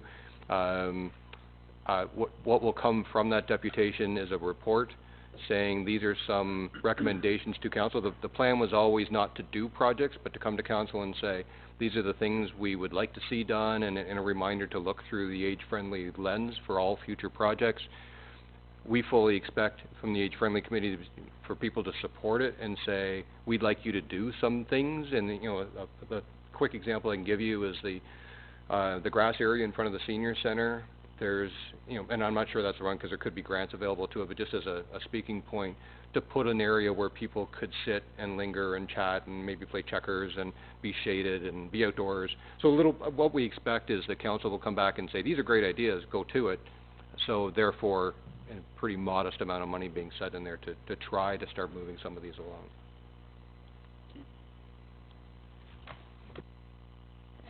What do you, Mr. Chair, what do you plan on spending that money on? That's staff, isn't it? The 10? No, this would be projects. So like a little parkette or something to that So effect. would those projects, Bruce, then come out of the Parks and or Public Works budget? Is that where you're going with it? So you're recommending to them that you want checkerboards or Right, whatever? so the money would be assigned to whichever budget it's coming from. So, yeah, it would go to Public Works. Okay. To what? The 10 was not then for Rebecca? No. Okay, No, good. Rebecca's already in there.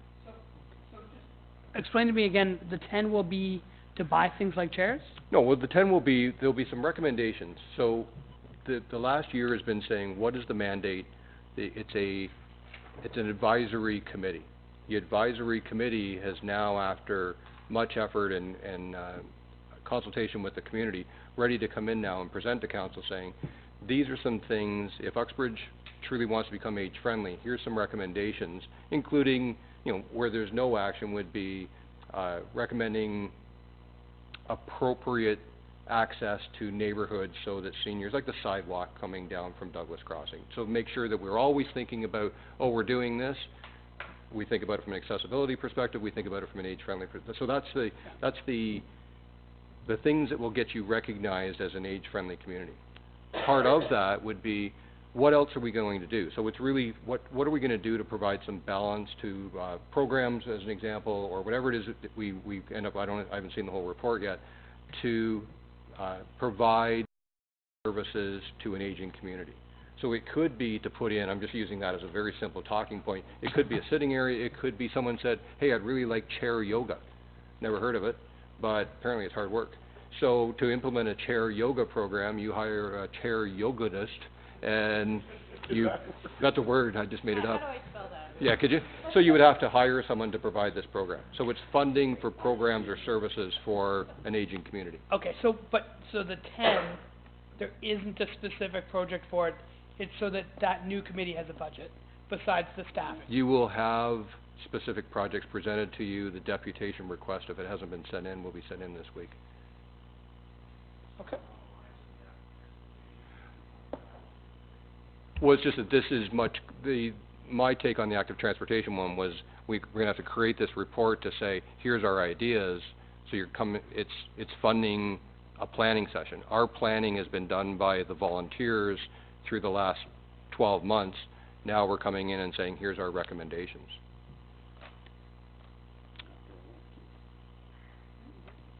Next one. Keep. Increase tourism staff hours from 16 to 20 hours. Now how does this tie into the request that's gone to the region for, are we trying to do both? So do you want to speak to this, Oh, or do you sorry, want me go to? ahead. I'm good? Go ahead, Or, Pam. Gord, this is you. I'll speak to it. So we have a bit of a dilemma.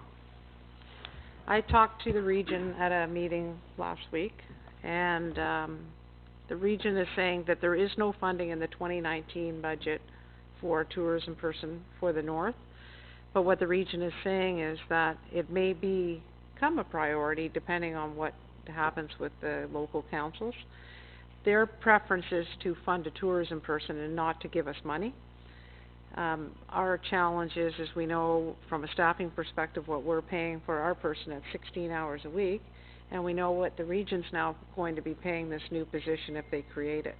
Scugog is asking that a position be created for the north, and Scugog is asking for Uxbridge's support, as is the region, that's what they would do. They would rather give us a person 1 or 1.5 days a week and have it more of a higher level vision of the north as opposed to just throwing money into a local program. And it's probably because there's at least being able to say that they'd have a little bit more control over what their money's being used for.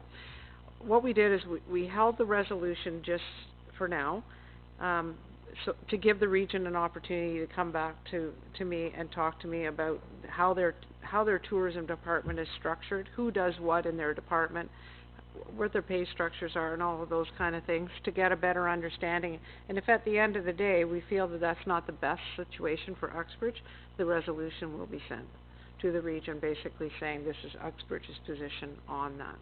But in fairness to them, I don't know enough about what all their positions do. But I did challenge them a little bit on the fact that they have a position in sport tourism which primarily focuses on the south, and that Uxbridge and Scugog was there as well, said that we need additional funds for our programs. The question then becomes is whether they would ever consider giving us money, or whether we're just going to end up with somebody that's going to come and work for us a couple days a week, but we'd still want to have our own person too. But it really does make some challenges around what people are being paid at a regional level as opposed to a local level. So it's got lots of wrinkles. But just to be clear though, the letter from Scugog to the planning committee was for the region to fund Scugog only tourism. It wasn't a tourism person for the north. It was just for Scugog. So. But Scugog is also saying that, you know, they would be happy if there was a position shared in the north, right? So you're right. It should be the other way around, right? And move forward. Yes, and when we have that strategic planning session, we'll see how tourism fits in with the other priorities. Yeah, that's fine.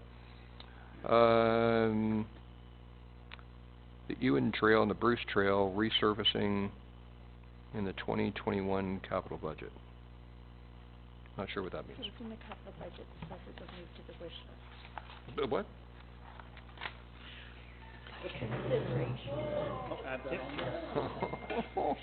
Somebody had to do it. I never thought it would be her. Yeah.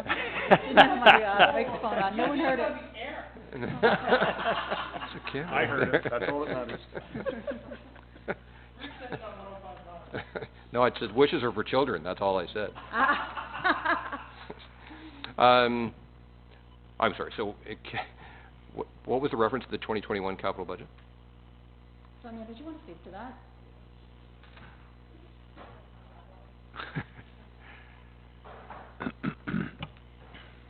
Yeah, so it should say the Brookdale Trail, so that's the Ewan Trail, Brookdale Trail resurfacing.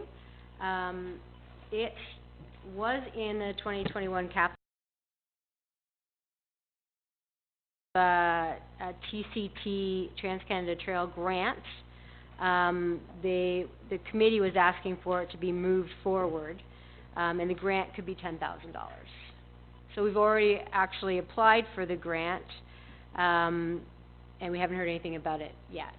So if we get the grant, we need the 20?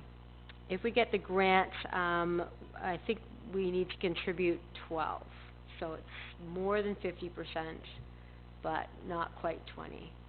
And some of it could come out of the operating budget. So even if you cut that in half and said 10,000 for the Ewan Trail, 10,000 from TCT, and the rest from the operating budget, that could be a good modification if you wanted to decrease it by half.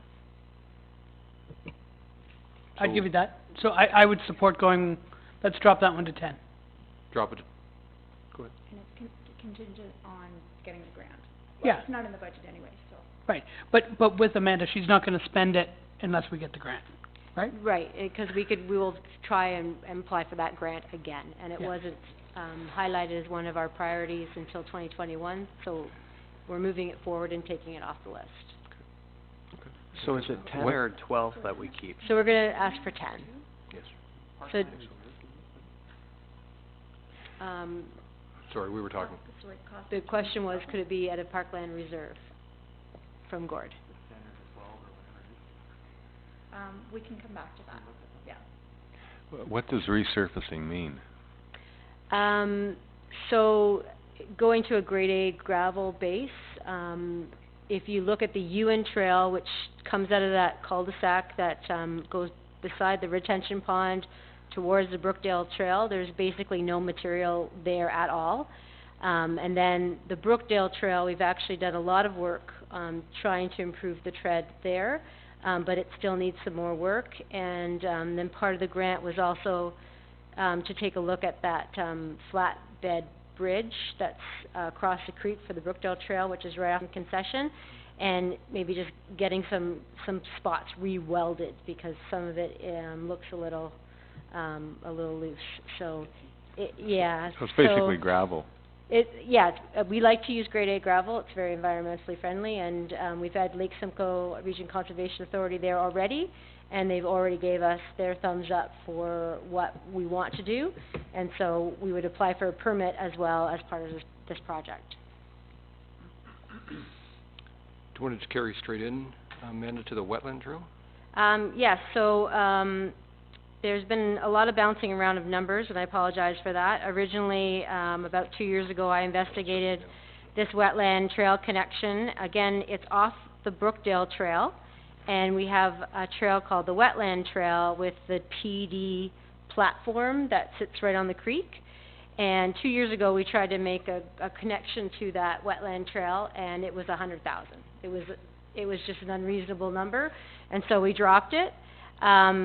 We, since then, have re-looked at it, and if you remember, I said now the project's 60,000.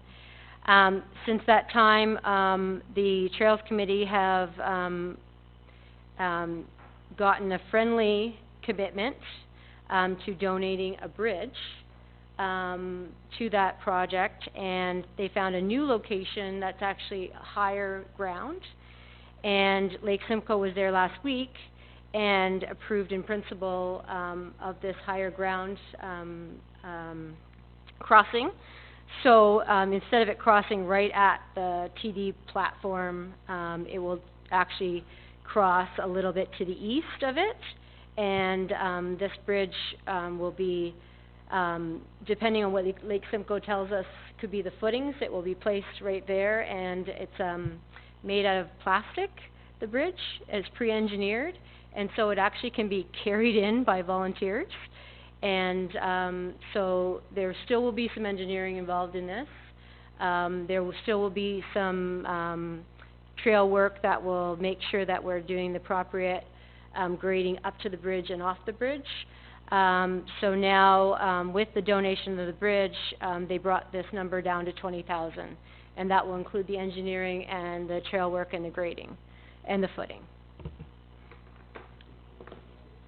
And they'll be very accessible. In fact, very accessible. I should be careful with that. Lake Simcoe was really keen about it being age-friendly, let's say, and stroller-friendly. So it will be something that will be a little more accessible than some of our other trails. So just perhaps. These are the type of projects that could reflect back, and that's what I was talking about earlier, when the money would go into a parks budget or whatever to make that project happen, rather than have a standalone amount of money. So, go through the finances one more time. So, Steve Baker, Plastic Glass is providing the bridge. He's made a friendly offer. Okay. So it's not confirmed yet, but that's what he'd like to do. He's been to the site. He likes that area. He's done lots of bridges before. They do them on golf courses across waterways, so it's a bridge that's been used in other applications to cross streams and areas like that.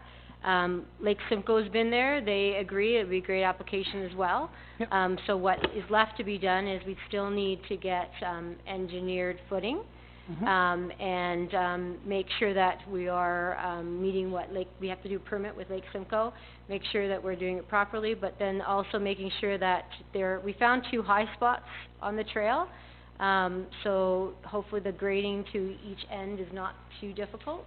but we are still waiting for some more feedback from Lake Simcoe, but the committee, put together that number at 20,000, and that is a high estimate in their minds. They think that they funds versus the Okay, let's just 60 leave it and the as a yay. 100 Let's that I not had solve it before. right now. Let's just say, Okay. yay, it's in, Okay, fair enough. just further discussion. Could you nail that down just for us when you come back, just to find out, is it 20, is it 15, is it? That's a real, Because when that's we a, get into the crunch, I think we're gonna need to that's know a good estimate at this time. at this time. We're waiting for Lake Simcoe to come back with what their demands are, but Okay. we're anticipating the high-end So demand. you're market at 20 Yeah. for now? Okay, thanks. So, I was just gonna say, we've still gotta go back and, I didn't know if we could bundle it into one. We need a motion on what we're doing with the, we renamed it, didn't we, the Brookdale Bruce Trail? Just call it the Bruce Trail. It's the Brookdale Trail, and both of those are kind of on the same trail, so you're right. They could Okay, be so combined. but we need to make a motion to, yeah, so it is one. Well, it's two different projects, that's all. It's the same location, but, Two projects on one but they're trail. totally separate. It's kinda like, they're not they're in the same place, but they're not connected. Okay, so the first motion was on the first one was to reduce it to 10. Right. We need a motion for that. Okay, so a motion from Mayor Barton to reduce the amount for the Brookdale / Bruce Trail to $10,000. You got that right? For the project cost, it would be 22, it's just the levy would be 10.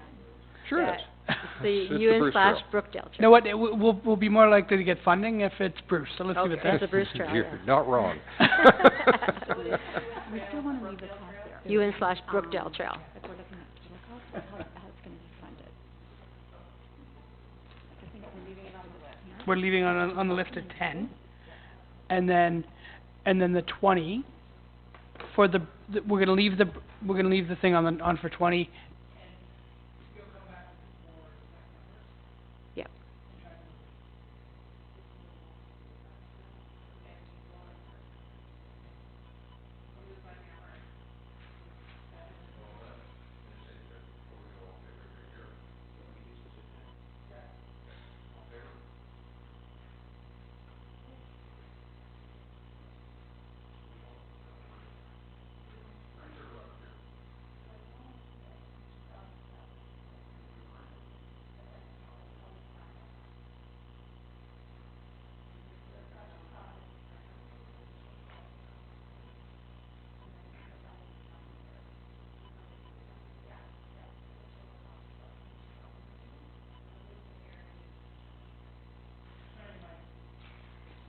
So for the UN / Brookdale Trail,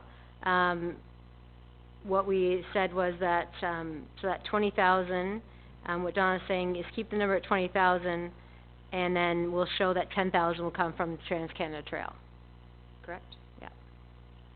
Okay, do I need to do a new motion, or? Well, you already have a motion that you carried to reduce it to $10,000. All right, then I'll make us sound really good when we read the minutes. I'm gonna move that we increase that funding to $20,000. Why don't you just do a motion to rescind? I'll make a motion to rescind that, based on new information.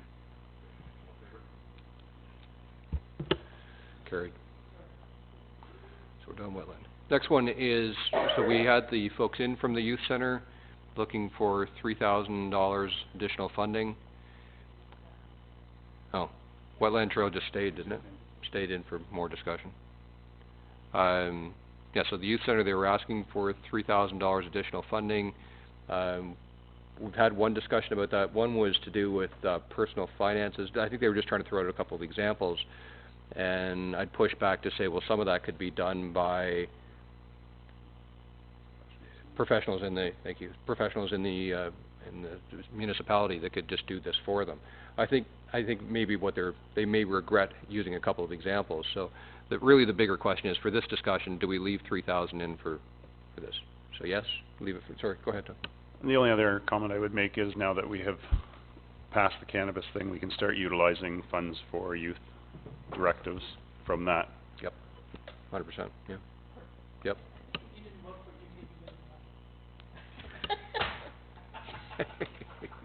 I can't.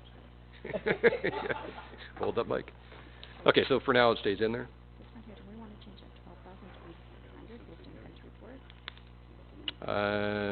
So the snow plowing at Elgin Park.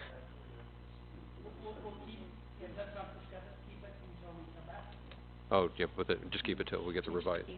It was to 8,600, wasn't it, during that discussion? Or we're just, I think it's just in and out, so right now it's just, yeah, just leave it. Bridge additional parking, $50,000. I suggest we leave that in there. There's money from the sale of the baseball diamond, so let's keep that rolling. You okay with that, Ingrid? And let's keep rolling to get this meeting finished. Keep rolling what? Oh, no, nice try. No. We're on the additional park of the soccer field. Yeah. I just said that as part of a big project, let's leave that in for now. Do you agree? Okay, no problem. Okay, now we can kick Bob and Amanda out. Unless you guys want to stay here for a few more hours.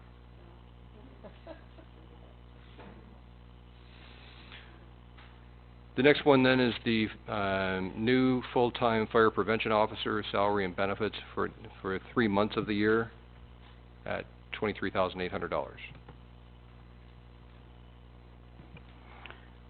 I mean, we've talked about it. Yeah, go ahead. Yeah, a question for Phil, or the chief. How much more revenue can we get, and how much of that will fund this position? I wouldn't, the revenue that we'd generate for this would primarily go to the province because it's, would be through ticketing, through, ticketable offences in the Provincial Offences Act. It doesn't come to the province.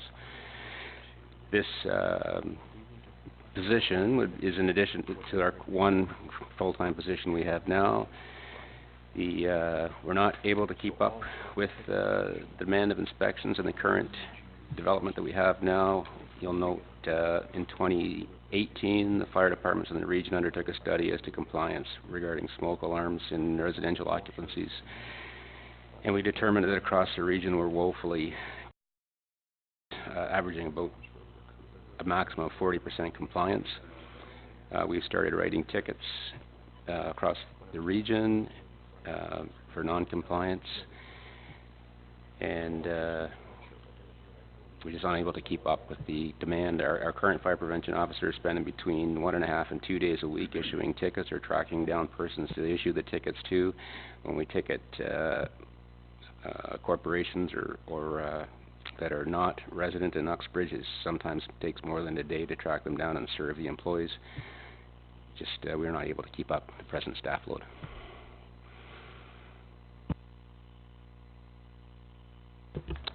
Comments then? This basically just turns into another $100,000 a year. Maybe at least. Right? Yeah. Plus. Yeah. Is there a way we can ease into something like this, Phil, and make this, a part-time position with one of our guys, and then increase over time, and then try and seek some of the ticket revenue from the province? Like, I'm just looking for ways that we're not increasing taxes by another 1% for this. We don't get, so I think the full-time, the actual annual hit to the budget is in the second in the 2020 budget. It's not quite 100,000, I don't believe, but it includes salary and benefits, obviously, payroll, taxes, etc. Our part-time firefighters receive an hourly rate which is more than our full-time employees, so that we will get less. I think the CAO has stressed this previously in this meeting, that there is a bit of salary creep and a crunch, that we aren't likely going to get an experienced individual for this amount of money. We're probably going to get a short-term person, somebody probably, in order to have the certifications that required to do these inspections, will probably come from school or reasonably new out of school, and it's likely that when we hire them they'll move somewhere else for higher pay. So there's a bit of a turnstile problem coming with this. So there are only because we're updating our underwriters insurance certifications now, I know that we do have a number of individuals in our department that could meet this requirement if we posted internally for it. But to keep in mind that their hourly rate is higher part-time than the full-time salaries, we wouldn't necessarily get the same value per hour. So my thinking is we're a semi-quick review of what's staying on the list. It probably falls within the realm of an area that needs to be talked about further. So just do nothing, leave it there. Sorry, go ahead, Gord. Just a question while the chief's here. Is this a contract position, Phil, or are you talking about No, a it's full-time hire? Full-time. Does that move us closer to the union thing, or? A little closer, but not at the threshold by any means. We haven't triggered it yet? No. Okay. Just skirting with it then. Okay, the next one down, thanks Phil, Chief. Pay market study. Just understanding that there's the issue, part of what he was just referring to. So understanding, are we paying at the right level? What are we going to do as far as? What we want to do is we want to look at the person that did our pay equity study come back and test the plan. And I've been asking for this probably now for about 5 years. And the thing is, I think when people start to leave, it's going to be difficult to get new people in. There's always people that are available. Don't worry about that. But you don't want them in and then gone, or in and then you make them gone.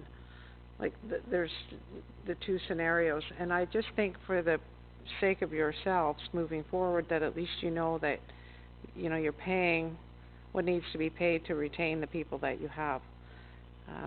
That's my concern. It's an annual speech. No, go ahead. I think let's keep it in and continue to discuss. Yeah, I think it needs more discussion. The reality is, I'll just say yes. No point debating. Yes, just leave it in for further discussion. Thanks. Thanks. Could I say something? Sure. Can we not do it ourselves by comparisons with other jurisdictions? I think there's the other part, Gary, is I want to test our pay equity plan and make sure that we've got it completely up to snuff. I want to make sure that all of the jobs are exactly where they need to be, so that's part of it, and that's not something that I feel comfortable doing on my own. It's just somebody coming in. We've had a number of shifts within the additional responsibilities added to them. I just want to make sure that people are appropriately placed, because that's important as part of looking at a market study too, is you don't want to get challenged that somebody's not actually in the right band where they need to be. Another way to look. Sorry, go ahead. I was just going to say, another way to look at this is it provides us with a competitive advantage when we start looking for people to where we can go to find them, based upon what we're seeing out there. So I know that it is costly. I think we should keep it on there based upon what we know. And as we look at people, as somebody recently left, we need to look at, and that's a unique one. So this type of thing would have helped us, in the next few months if we had it now. But we're going to have a little bit of a rough road in that space. Just to build on your point. So Gary's got a good idea. Most of this information is publicly available. You have to do a lot of research to find out what either any one of us are making. So I think let's just have some further discussion. Let's just see if we can knock that number down through some common sense. I think probably it's a combination of looking at the pay equity plan and finding somebody that has the time to sit down and pull all those numbers together and do the analysis on where we are. Because part of that compensation study too is going to be how do you fix it, and what does that look like, and how do you finance it over a number of years. We can talk about it. If you wanted to drop it to $5 or $10 grand, you could go to a business school and get it done. But I don't think, given that they lack government knowledge, that it would be worth the paper that it was written on for what we're trying to achieve. No disrespect to any schools that are out there. Okay. There's two that don't have a dollar figure beside them. So first one, additional communication staff for 2 days. We're going to give both of them up. I think given that where the budget is, we were looking at we were anticipating what the new council wanted to do as far as communication was concerned. And I think I would leave that out for now until 2020 and see where we go. We're gonna do that session, we'll see how important communication is, and then start to look at what that plan might look like and whether we have the resources with Colleen. Colleen has spent a lot of time on culvert communications, and that's, on that, because we had a RED grant and our RED grant expires at the end of January, the funds, we have no funds really to roll forward except for the money that we didn't spend on the RED grant. So we have $10,000 in our budget to basically fund the communication until the end of the project. If you were looking at any money to go into communication, I wouldn't look at it necessarily in the staff, but perhaps we should just flag that for now and say maybe we do want to put a little bit of money in there for extra communication, not necessarily for staff, but to at least get the message out. I kind of reminded myself through this discussion about the RED grant. As long as we have that incorporated into our strategic planning session about the importance of communications. How much of Colleen's time is taken up with communication? But 2 days a week, but I would argue that it's probably 4. Dave and I are relatively low maintenance. I mean, we don't use her in an administrative function at all, even though 3 days of her week is that. The only thing that she really does for me is just set up meetings, but aside from that, I don't get her to do any administration work at all. So I think it's probably a lot more than the 2. I would say there's probably 3.5 to 4 days.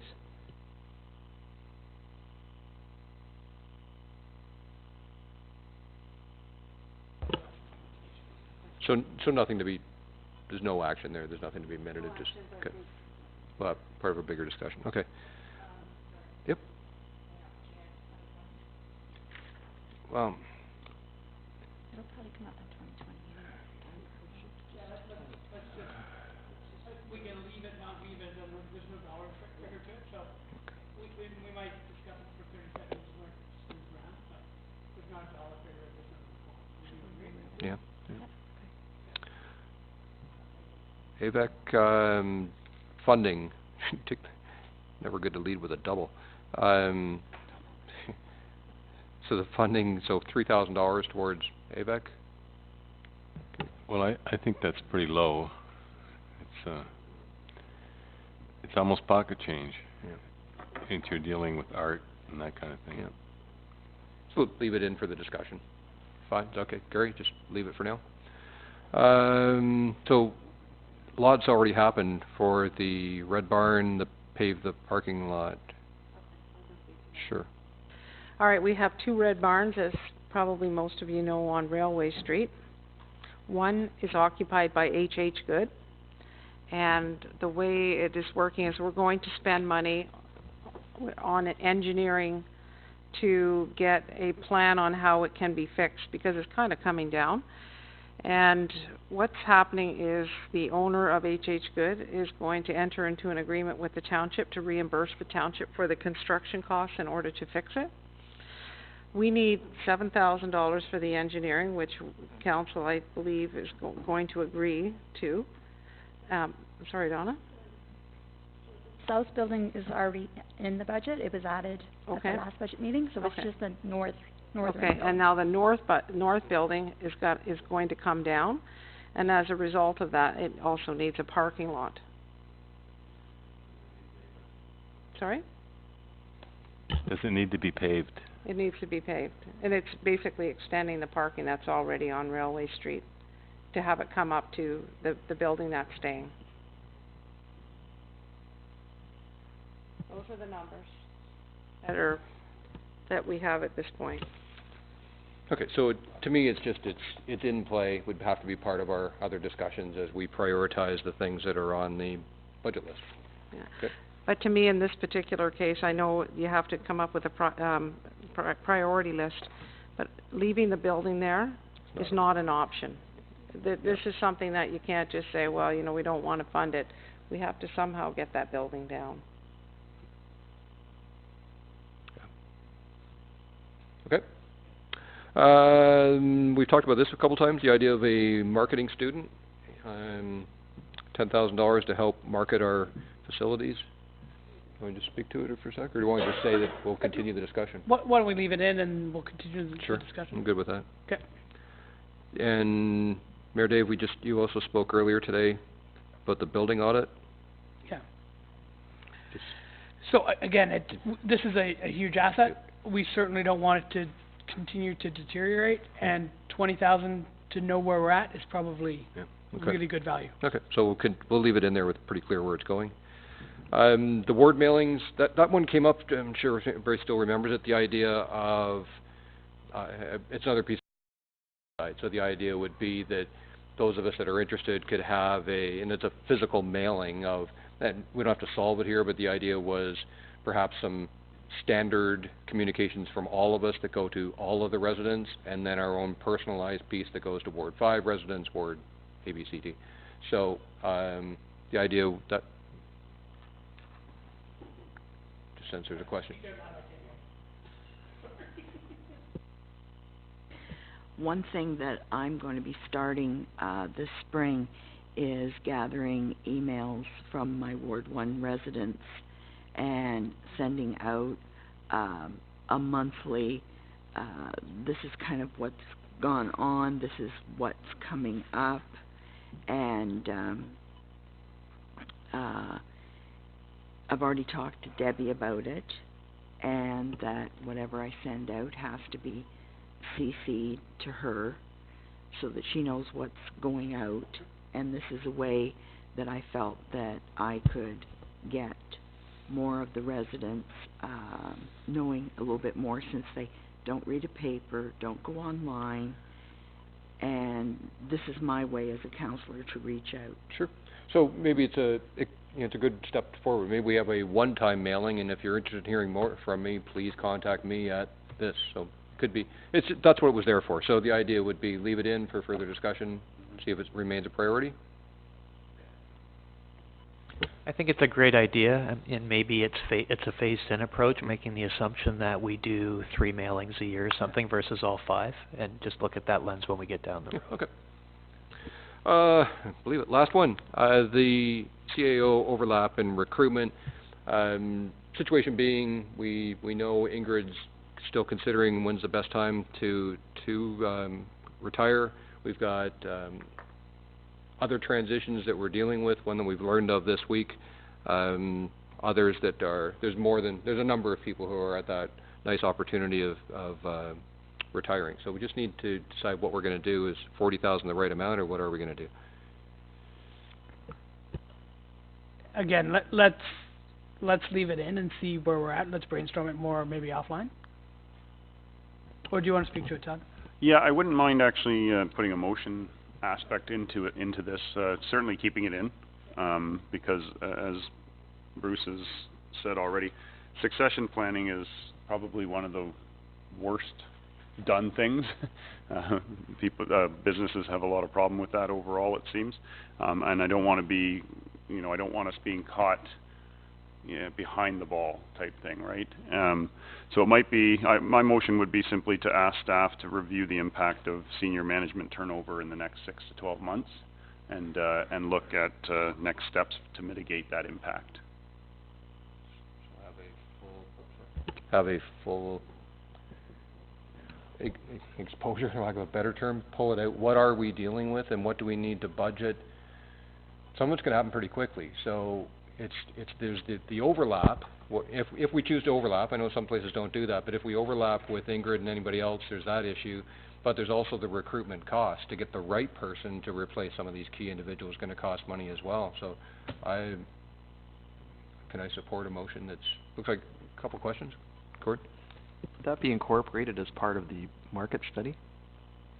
Because you're dealing with staffing. I mean, why not take it to the next level and deal with individual positions? Would that make sense?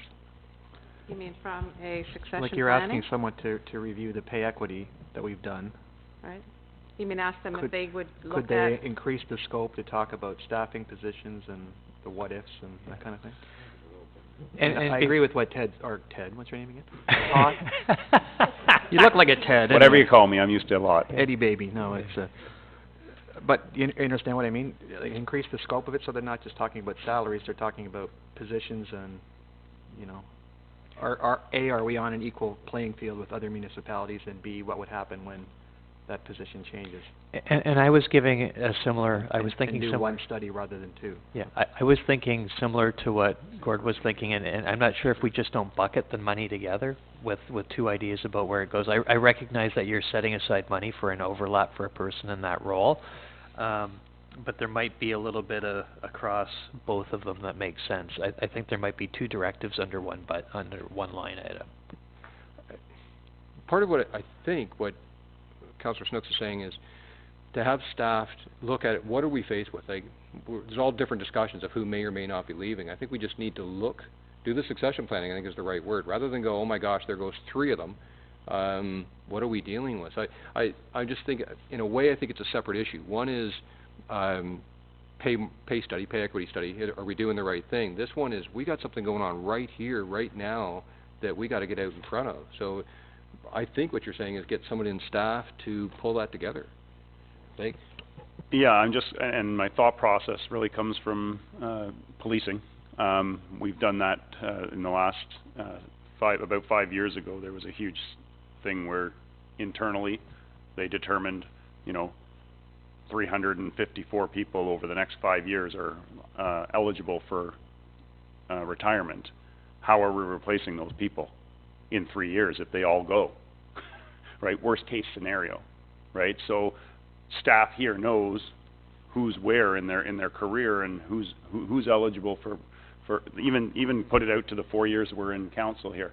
In the next 4 years, who's eligible to walk out the door? I could write that report right now. I mean, it's not complicated. It's been on my mind for a long time.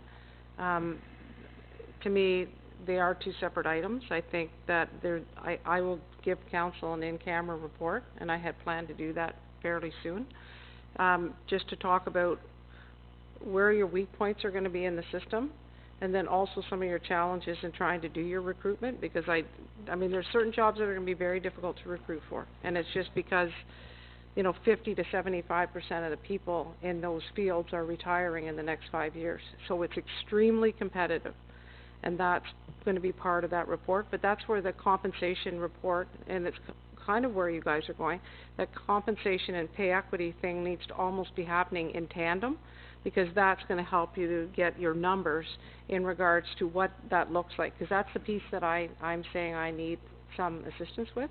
So they're almost happening at the same time, and I'm certainly happy to write that report. I had planned to have a conversation with council. But they kind of go together. I mean, if They you're do. creating a CAO position, this is the market spread for that position for this size municipality, and then you recruit people based on that, right? Or if you needed a new planner or whatever, it's the same kind of mentality, right? Yeah. Sorry, go ahead. And if we have to budget because we know we're going to need that higher, then you put it in the capital forecast, right? So. Yeah, so I don't have an issue with the budgets coming together for that point. I think it's probably a different person doing each of those items. Like Ingrid has said, she can do the one section, what we're talking about right now, and the previous section to do with pay market study. That's a professional on a different level. But they certainly got to be done together, so if it's a budget item that goes together, I'm fine with that. Meredith? Yeah, Todd, I like your thinking for sure, and it's going to be critical to our success. I don't know if that's a budget item right now, so how about you change your motion to, instead of making it a budget item, have our CAO come back in an in-camera meeting where we discuss long-term planning of staff, senior staff. You okay with that? You good? As long as it's covered, yeah. Yep, okay. And then, but again, when our CAO says, hey, I can do that one and I can do that one myself, but the pay equity, I need an expert to do it. I think sometimes when our staff say they need some help, we should let them do it. They have lots more experience in this than we do. So I know it's a busy time, and Ingrid, I'm not trying to make you play your card on when you're going, but I would like to ask you, when can we have some kind of a report about the senior management turnover? Is it fair to say by 5 o'clock? She did say she could do it right now. End of February? Okay, End of February? give me time. Okay. That's it. And it's really gonna speak to just sort of those people that are within the system.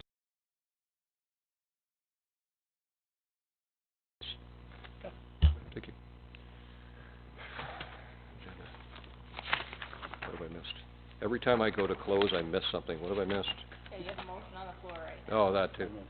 All So- those in, All those in favor of Councillor Smith's motion? Okay, can I just confirm the motion, investigate and prepare a report on the impact of succession planning for senior staff over the next term of council? Yep. I'll just say that though. over this term of council.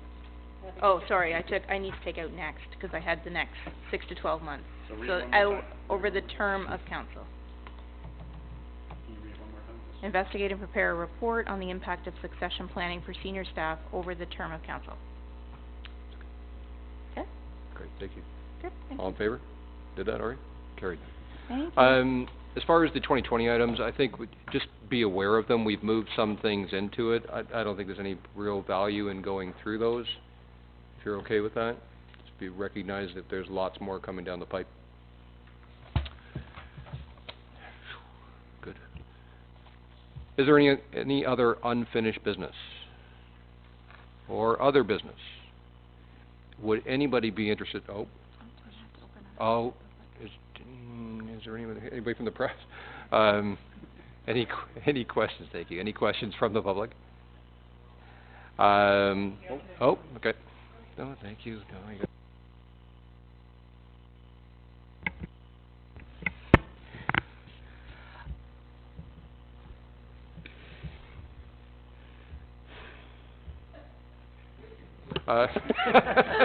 we'll just put you at ease here. Nothing to say. No, I was just wondering, when you were trying to decide where you're at, if you went in the thinking, and this doesn't have to be answered right now, because I know Donna is great with figures, but I don't expect her to have the answer by 5 today. But if you went with the thinking that you were not going to get any money from the provincial government, and you were only going to do what you've decided to do as of today, where will we be at then with the percent? I'll take a first stab at it, knowing that Donna's going to do all the number crunching. It's similar to Roger's question, knowing where we were when we started the process, with significant refinement of what we've been able to take out through the efforts of staff, recognizing that there's some other things we want to do as far as providing services, and we've started to incorporate culvert costs into the discussion. I'm just really reluctant still to try to even have Donna say, I think it's this, because every time we do, that's the number that then gets held up, and frankly, she could be 2% off either way. It could really be that just because there's so many unknowns, and especially around the provincial fundings. So if we don't know,